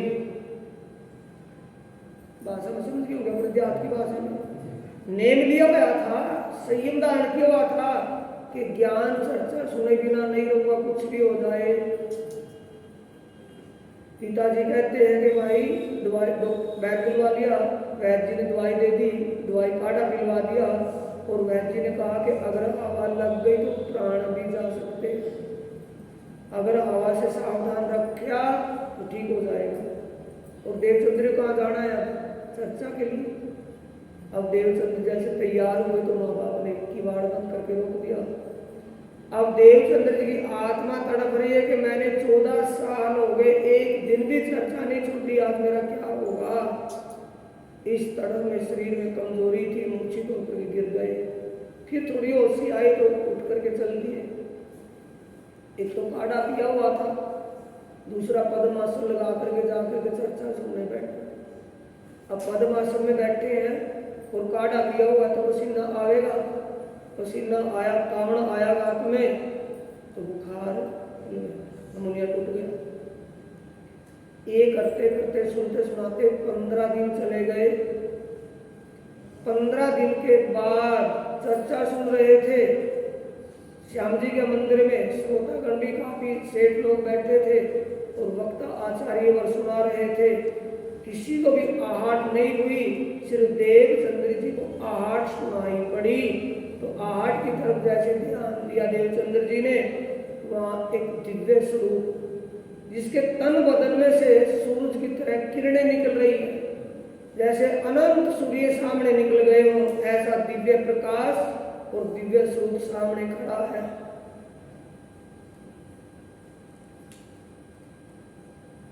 पेज नंबर खोले 38।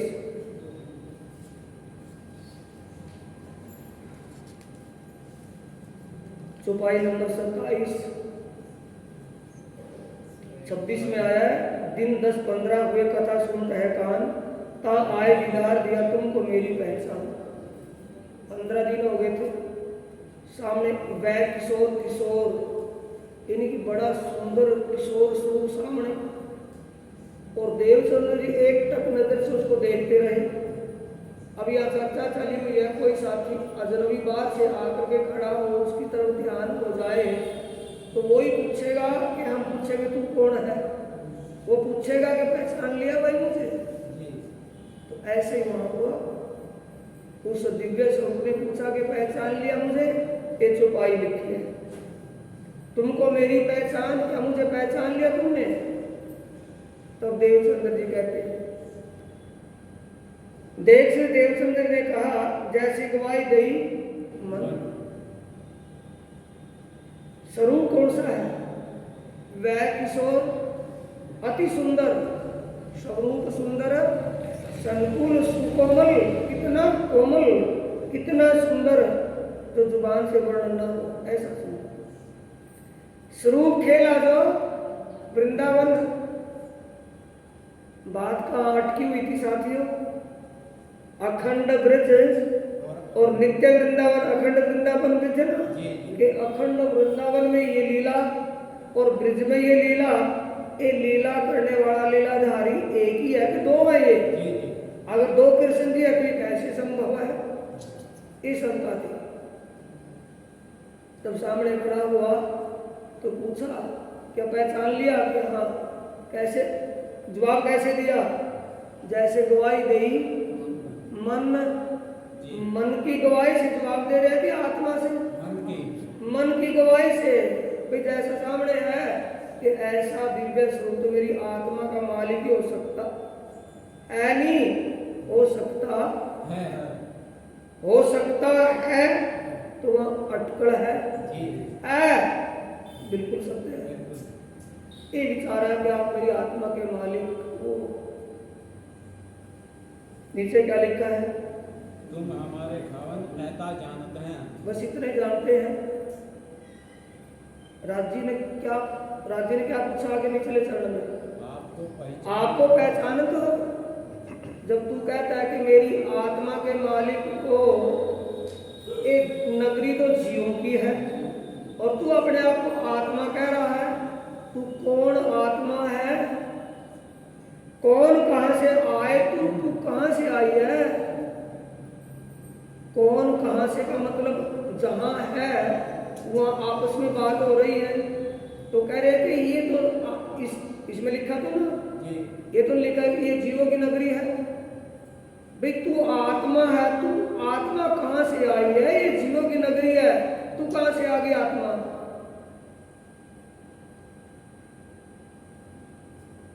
कौन कहां से आए? तुम कहां से आए हो? इतना हम जानते हैं जो धनी हमारे तुम, कि बस मुझे मैं इतना ही, जो मेरा मन मान रहा है, मेरा मन गवाही दे रहा, मैं उसी भाव से आपको अपना आत्मा का मालिक मान रही हूँ। मुझे ये पता नहीं कि मैं कौन हूं।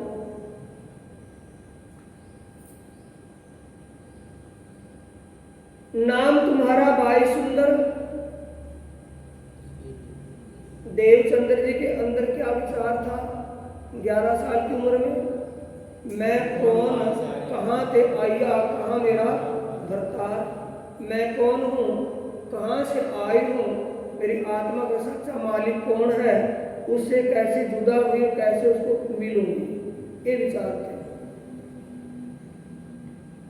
ये विचार किसके सामने रखे? सबसे पहले देवचंद्र जी ने अपनी माता के सामने, अपने पिता के सामने। माता पिता कौन है? गुरु। पहला गुरु कौन है? माता। दूसरा गुरु पिता। तीसरा गुरु बड़ा भाई या बहन। चौथा गुरु कुल पुरोहित। पांचवा गुरु काम सिखाने वाला गुरु।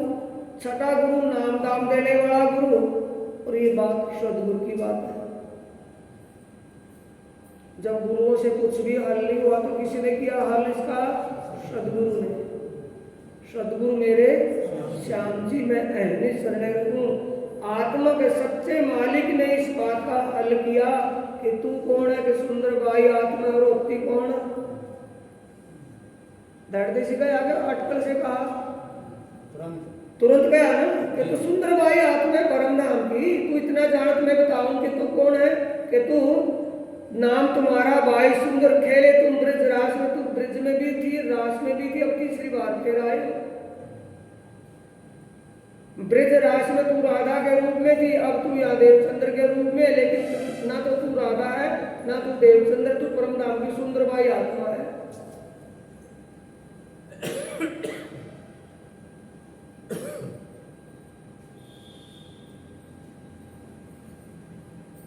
अब सब साथ बुलाए के आओ अपने धाम, कि जैसे तू भरम अज्ञान की नींद में या भरमोशी की नींद में भटक रही थी, वैसे और भी तेरे धाम की आत्माएं भटक रही हैं।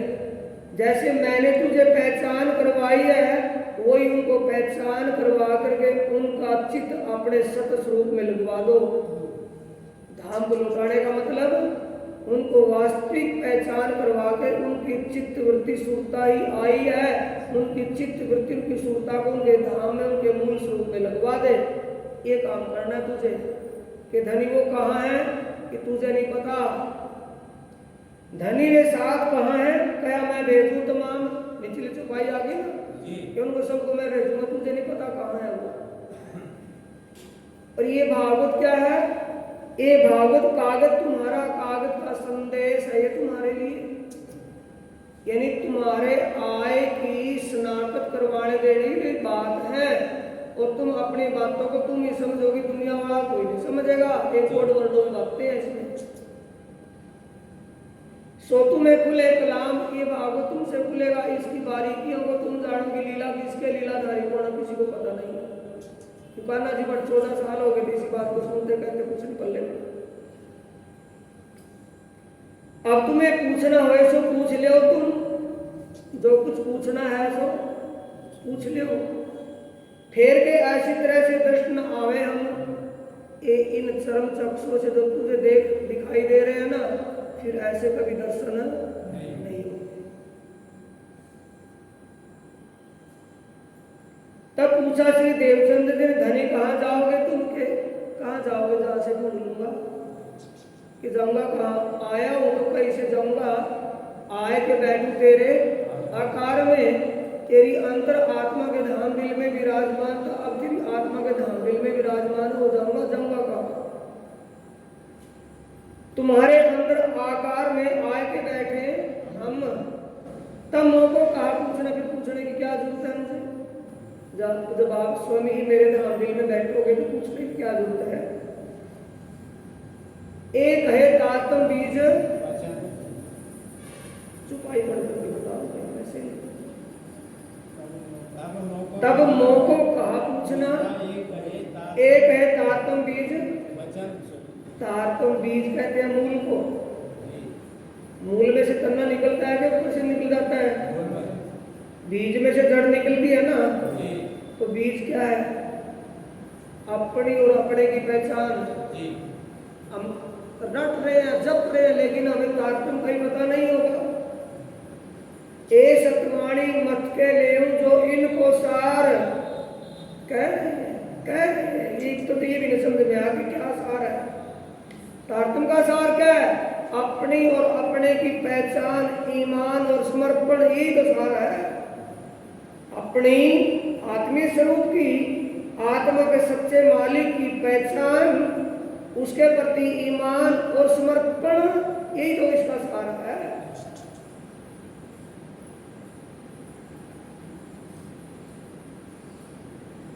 देवचंद्र जी को तारतम सुनाया कि पहचान करवाइए साथियों। कहने सुनने से किसी के नहीं कुछ लाना, ना किसी के प्रेशर में आना है। कोई भी क्या ना हो, कोई आचार्य है, विद्वान है, कुछ भी है, वाणी से हट करके रोंग साइड में जाना, वाणी पर अटूट विश्वास रखना। तो वाणी कह रही है, क्या कह रही है, एक है तारतम, एक है तारतम बीज वचन, एक तारतम के मूल वचन। पहचान ही करवाई है कि तारतम मंत्र सुनाया है, पहचान करवाई है। और पहचान हमें ना हुई हो, चाहे किसी भी महाराज से तारतम लिया है, चाहे किसी भी आश्रम, किसी भी पूरी, किसी मंदिर से नाम लिया है, तो बात तो पहचानने की है ना। और पहचान हुई ना हो तो अभी लिया ना दिया कुछ नहीं। ये पहचान हुई देवचंद्र जी को तो उसी दिन से फिर भी गए बाग सुनने के लिए, नहीं, या फिर भी कुछ वहां जाकर के किया है? कुछ नहीं, कर्म कांड सब कुछ छूट गया, दिमाग ही हट गया, वहां से मिलना तो मिल गया। तभी नजर सत वस्त को जाए कि पहुंची धाम, ब्रिज राज दो अखंड सूरत पहुंची तीस धाम। जिस ब्रिज को पूछ रहे थे, एक ब्रिज में भी ये लीला कर रहा है, रास में भी ये लीला कर रहा है। ये सामने सारा भेद खुल गया कि ना तू राधा है, ना तू देवचंद्र है, ना मैं कृष्ण हूँ, ना तू देवचंद्र है, ना तू राधा है, ना मैं कृष्ण। तू राधा थी तब मैं कृष्ण था, अब तू देवचंद्र है, अब मैं अक्षरातीत तेरे सामने हूँ, तेरी आत्मा को सुन।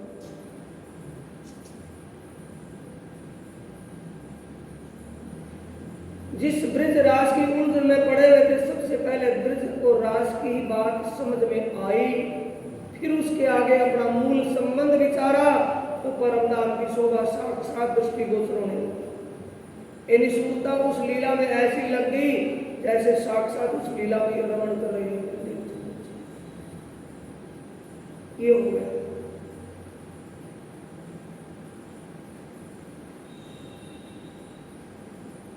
जब ये घटना घटी और ज्ञान चर्चा सुनकर के वापिस अपने घर आने लगे, उठ करके आए, चौपाई क्या लिखी है भाई? 40वें पेज पर ऊपरली चौपाई है। उठ के आए आसन अपने उठ के आए आसन अपने ग्रह, विश्राम, अपने घर विश्राम के लिए। जब चर्चा सुनकर के अपने घर के लिए चले तो दिमाग में बात आई कि बात आज की घटना को किसको बताऊं? कोई भी इस बात पर विश्वास नहीं करने का कि देवचंद्र जी को परमात्मा का दर्शन हो गया और यह परमात्मा इसके तन में विराजमान है कोई विश्वास कर लेगा? तब विचार आया कि गांव जी भाई से मैंने वादा किया था और उसने मोरे से वादा करवाया था कि देवचंद्र जी क्यों पूरी क्लास पूरी जमात में पता लग, सब बच्चों को एहसास नहीं होगा कि ये होशियार है बच्चा, नहीं होने का। क्लास में एक ही जमात में 20-30 बच्चे हैं, 30 बच्चों में होशियार कौन है? सब बच्चे समझ जाएंगे कि ये होशियार है। देवचंद्र जी के ऐसे विचारों से सब समझ गए थे कि देवचंद्र जी के अंदर जो गुण होता है और किसी में वो नहीं है। तब देवचंद्र से प्रार्थना की थी गांधी भाई ने कि आपको और भी कोई खास बात समझ में आ जाए तो मुझे भी बता देना। ये विचार आ गए कि गांधी भाई के अंदर ये विचार है, चलो उसके सामने थोड़ी बात का जिक्र करते हैं, अगर उसके अंदर लगन होगी समझने की तो बता देंगे। तो गांधी भाई के सामने कहा कि गांधी भाई हम दोनों जमाती यार हैं, क्लास फेलो हैं, एक ही गुरु के चेले हैं, एक ही आचार्य से समझने सीखने वाले हैं। इतने दिन हो गए तुझे भी आते हुए और मैं भी इतने दिन से आ रहा हूँ, तो ये बताइए अखंड ब्रिज और अखंड रास में लीला करने वाला लीलाधारी कौन है? अब उसकी बोलती बंद, क्योंकि जब आचार्य को पता निकालना जी, बट आचार्य को टीचर को पता नहीं तो विद्यार्थी क्या बताएगा उसके बारे में कि अखंड ब्रिज की रास लीला में, अखंड ब्रिज और रास लीला में जो लीलाधारी लीला कर रहा ना, वह तो एक झलक दिखाई थी, उससे परे उसका मूल स्थान दिव्य परम है जिसमें लीला हर पल ऐसी हो रही है, वहां तो एक ही झलक है।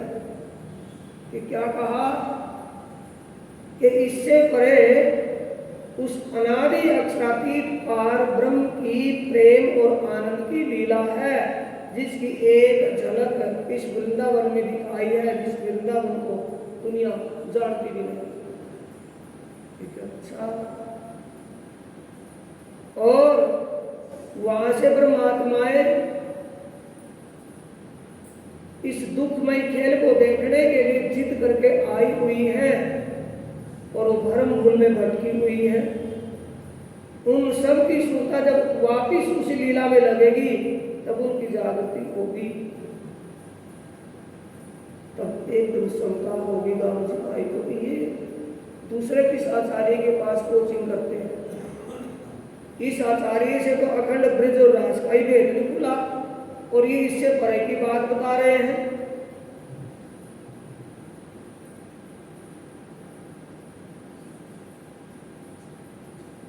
समझ लोगे चुपाई को सुनो। गांव जी भाई मिले इन अवसर, तिनिये बाणी ले चित धर, कर विचार पूछे वचन, नी के अर्थ लिए जो इन, नी के लिए है कि दबाव देकर, नी के अर्थ लेने का मतलब हर बात पर विश्वास किया कि देवचंद जी कह रहे हैं बिल्कुल सत्य कह रहे हैं, इसमें कोई शंका की गुंजाइश नहीं है। नी के अर्थ लिए जो इन, जब समझाई पार की बात, तब धन्य जी की भाई कि ये परे की बात किससे सुनी है देवचंद्र जी, और बता दे ये सुनी कि हाँ ये आज ही की तो घटना है, ऐसे ऐसे करके घटना घटी है। और उन्होंने कहा कि जो पूछना है पूछ ले, फिर कभी ऐसा दर्शन नहीं होने का। मैंने कहा कि स्वामी कहाँ जाओगे, कि जाऊंगा तो जब आया हूँ कहीं से, मैं तेरे अंदर धाम दिल में, तेरी आत्मा के दिल में विराजमान था, अब तेरी आत्मा के धाम दिल में विराजमान होकर के जागनी करनी है। अच्छा ये बात है, इसका मतलब आप नहीं, आपके अंदर बैठा बोल रहा है। मैंने तो उसको देखा नहीं, मैंने आपको देखा है, मैं आपको ही अक्षरातीत पारब्रह्म के स्वरूप में देख रहा हूँ। बोले श्री प्राणनाथ प्यारे। किसने कहा? समाप्ति कि मैंने तो उसको नहीं देखा, आपने देखा है। मुझे ये विश्वास है कि वो ही आपके अंदर बैठ करके परे की बात बता रहा है, आप नहीं देवचंद्र। अपने घरों लिए बुलाए, सेवा करी बहुत चितलाए। क्या कहा कि देवचंद्र जी ये बातें तो और भी सुनने के इच्छुक है। घर में चर्चा होने लगी, छोटा सा घर है, अब भी है और तब भी था। 2 कोठड़ियां हैं छोटी छोटी, आगे दहलान है और दहलान से दरवाजा बाहर खुलता है, अब भी है। उसमें कितने आदमी बैठ जाएंगे दहलान में? 10-5। और वह भीड़ होने लगी। तब गांव जी ने कहा कि मेरी एक प्रार्थना है कि आप ये ज्ञान चर्चा, आपका ही घर है, आपका सब कुछ है, आप वहाँ कीजिए। तो देवचंद ने स्वीकार कर लिया कि ठीक है, क्योंकि भीड़ होनी है, वही चले। अपने घरों लिए बुलाए कि 1 मिस 2 काज होंगे, सेवा भी मिलेगी और ज्ञान भी मिलेगा। घर में मैं तो यहाँ सुन लेता हूँ, सुन लूंगा, बच्चों को भी मिलेगा, उनका भी उद्धार होगा। 1 मिस 2 काज, सेवा और सुमरण, दोनों चीज को अपने घरों लिए बुलाए, सेवा करी बहुत चितलाए, स्नेह से सेवा करी जो घनी, पहचान क्या अपना। पहचान कितनी का है कि इसको जो दर्शन हुआ है वो इसी में बैठा है, साक्षात ये परमात्मा स्वरूप ही है। पर अभी तक परमात्मा के विषय में वो ज्ञान पहचान करनी बाकी है, क्योंकि गांव जी भाई की आत्मा अगर तब जागृत हो जाती तो 313 माइनस में क्यों रहती? जी जी। एक हुक्म का काम है, किसी और का? हुक्म का। गांव जी भाई से क्या कहा कि आज के बाद कभी ऐसी खुली आंखों से दर्शन नहीं। और जब वो चर्चा करते हैं देवचंद्र जी बैठ करके और श्रोतागण सुनते हैं, श्रोताओं को सबको दर्शन होते हैं, देवचंद्र जी को ही दर्शन नहीं होता और सबको दर्शन होता है। जब देवचंद्र चर्चा करते हैं, उनके साथ बैठे साक्षात राज जी का दर्शन सबको होता है। लील भाई को कहा कि लील भाई तुझे कल धाम चलना, तैयार रहना। स्वामी जैसा कहोगे मैं तैयार हूं। ये देवचंद्र जी को कहा कि स्वामी जी कल को मुझे धाम चलना है। कि धाम चलना है कि हाँ, किसी ने कहा कि राज जी ने। ठीक, जब राज्य दोबारा दर्शन देंगे ना, प्रकट होंगे, हम ले जाने के लिए आएंगे, तैयार तो कर गए, आएंगे ले जाने के लिए, तो बोलना कि इन 2 बच्चों का बंधन बांध करके इनका इंतजाम करके फिर ले चल, जहाँ चलना मैं चलूंगी। समझ रहे हैं? क्या समझे इस पॉइंट में? क्या समझे? अगर देवचंद्र जी को ये दृढ़ विश्वास होता कि मेरे धाम दिल में बैठे हैं, इंतजाम मतलब ले जाने के लिए इसको तैयार किया, तो इंतजाम करके ले जाने के लिए तैयार किया कि बिना इंतजाम कर दिया? जी जी नहीं समझ में आई बात? देवचंद्र जी को ये कहने की क्या जरूरत थी कि राज जी को बोलना कि इन बच्चों का इंतजाम कर दो फिर ले चलियो? तो अभी बात सपने में है कि जागृति में है? इसलिए 3 ब्रजरास और देवचंद्र जी नौतनपुरी तक की लीला रात की मानी गई है, स्वप्न की मानी गई है, जागृति की नहीं।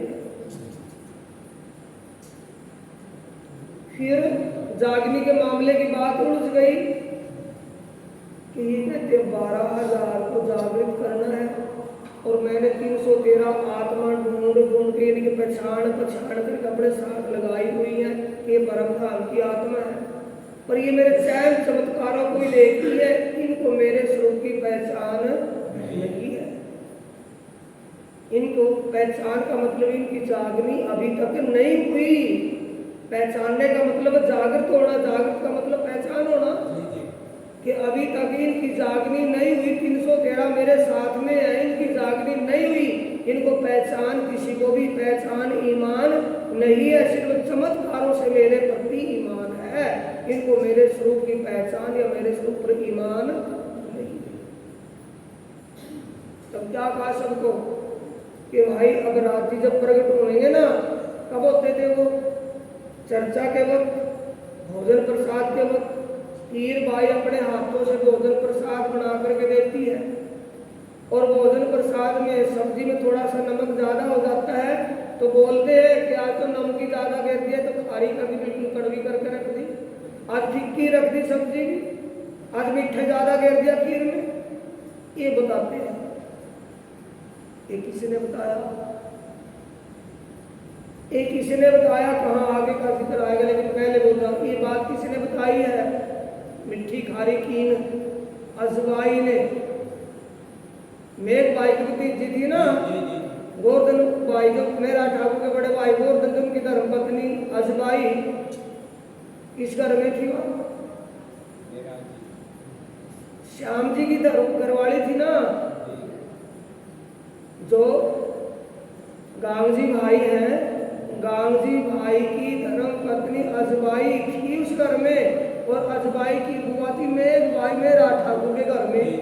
अब उसके कारण वो बात वहां तक चलेगी, उन्हें कहा जा करके कि हमें घर में तो वो ये बताते कि आज तो नमक ही ज्यादा गिर दिया, आज तो ये फिक्की रख दी सब्जी, आज तो खीर में ये मिठाई ज्यादा डाल दिया, और तो और उन्होंने बर्तन भी दे दिया मैं सोने के कि पक्की बात है कि जाके देख लो हमारे घर में रख।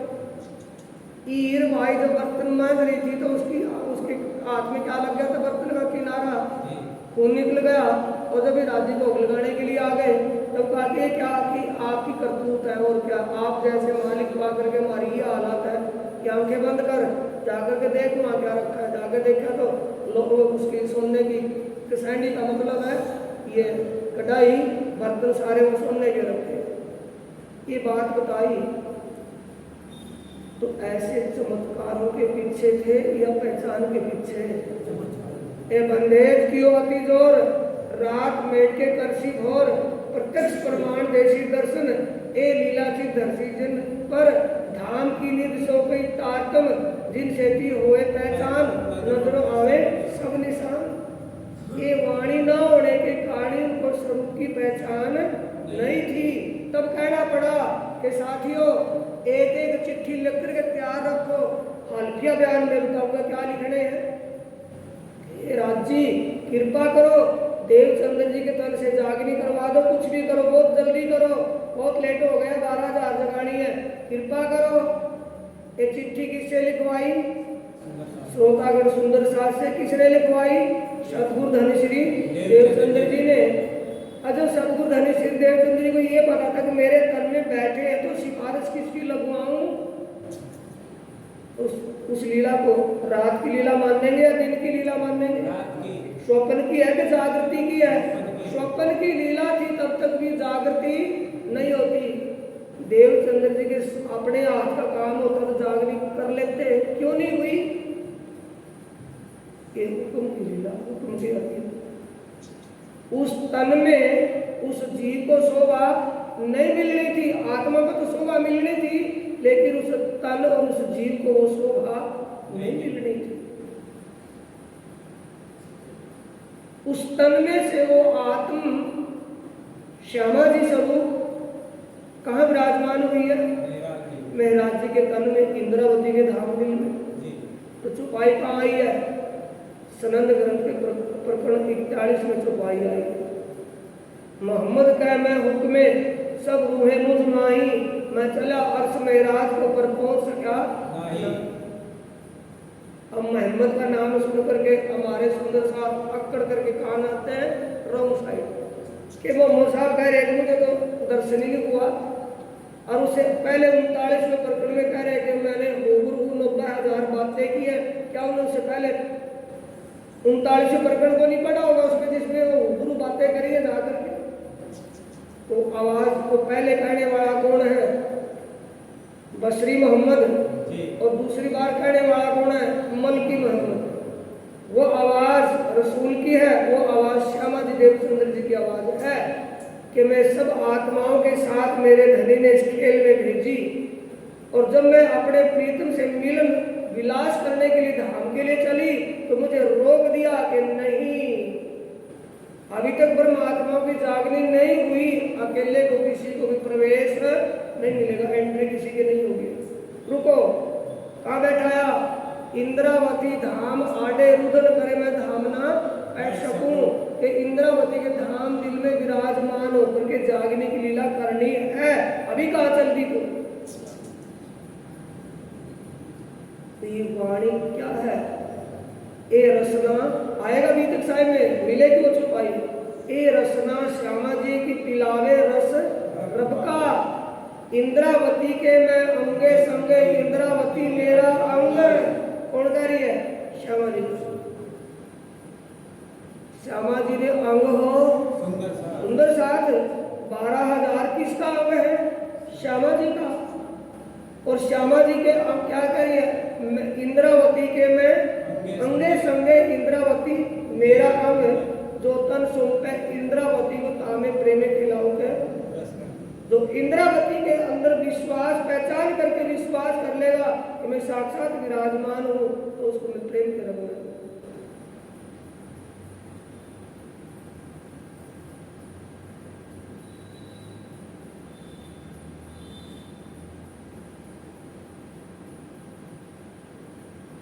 चौपाई नंबर 50 में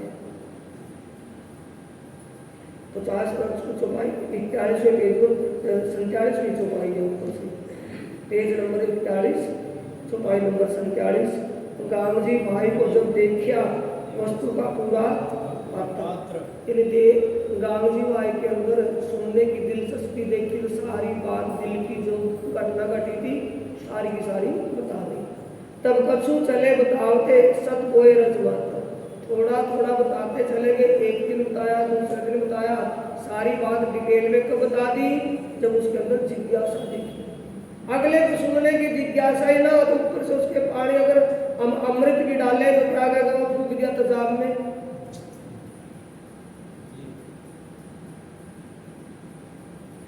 तीन खुशबुएं से भय जोर जिज्ञासु, जब खुशबुएं का मतलब वो जब ज्ञान पड़ेगा मिला, ब्रज और राज का स्पष्टीकरण समझ में आ गया और धाम की लीलाओं का जिक्र सुना तो जिज्ञासा बढ़ेगी कि घटेगी? तब कछु आगे चले बीत बताई, तब जो घटना घटी सारी बता दी। फिर जन्म से लेके आए नए नगर, तहाँ लो सारी बीत कह चले था ऊपर, भाई यहाँ तक कैसे कैसे मैं ढूंढता खोज करता चला। फिर नए नगर में जो कर भया दीदार दर्शन आराध्य का, सो सारी बताए दी जो मेहर परवर दिगार पिया प्रीतम की जो मेहर हुई कृपा हुई, सारी बात डिटेल से बता दी। तब बहुत राजी भाई आवे चर्चा को घर, रोज डेली किसके घर आता है? देवचंद्र जी घर। कौन? गांव जी भाई। तहाँ मंडान होने लगा, बात पसर चली होकर, चर्चा का दाएं बाएं शोर होने लगा। तो मंडान का मतलब भीड़ होने लगी घर में।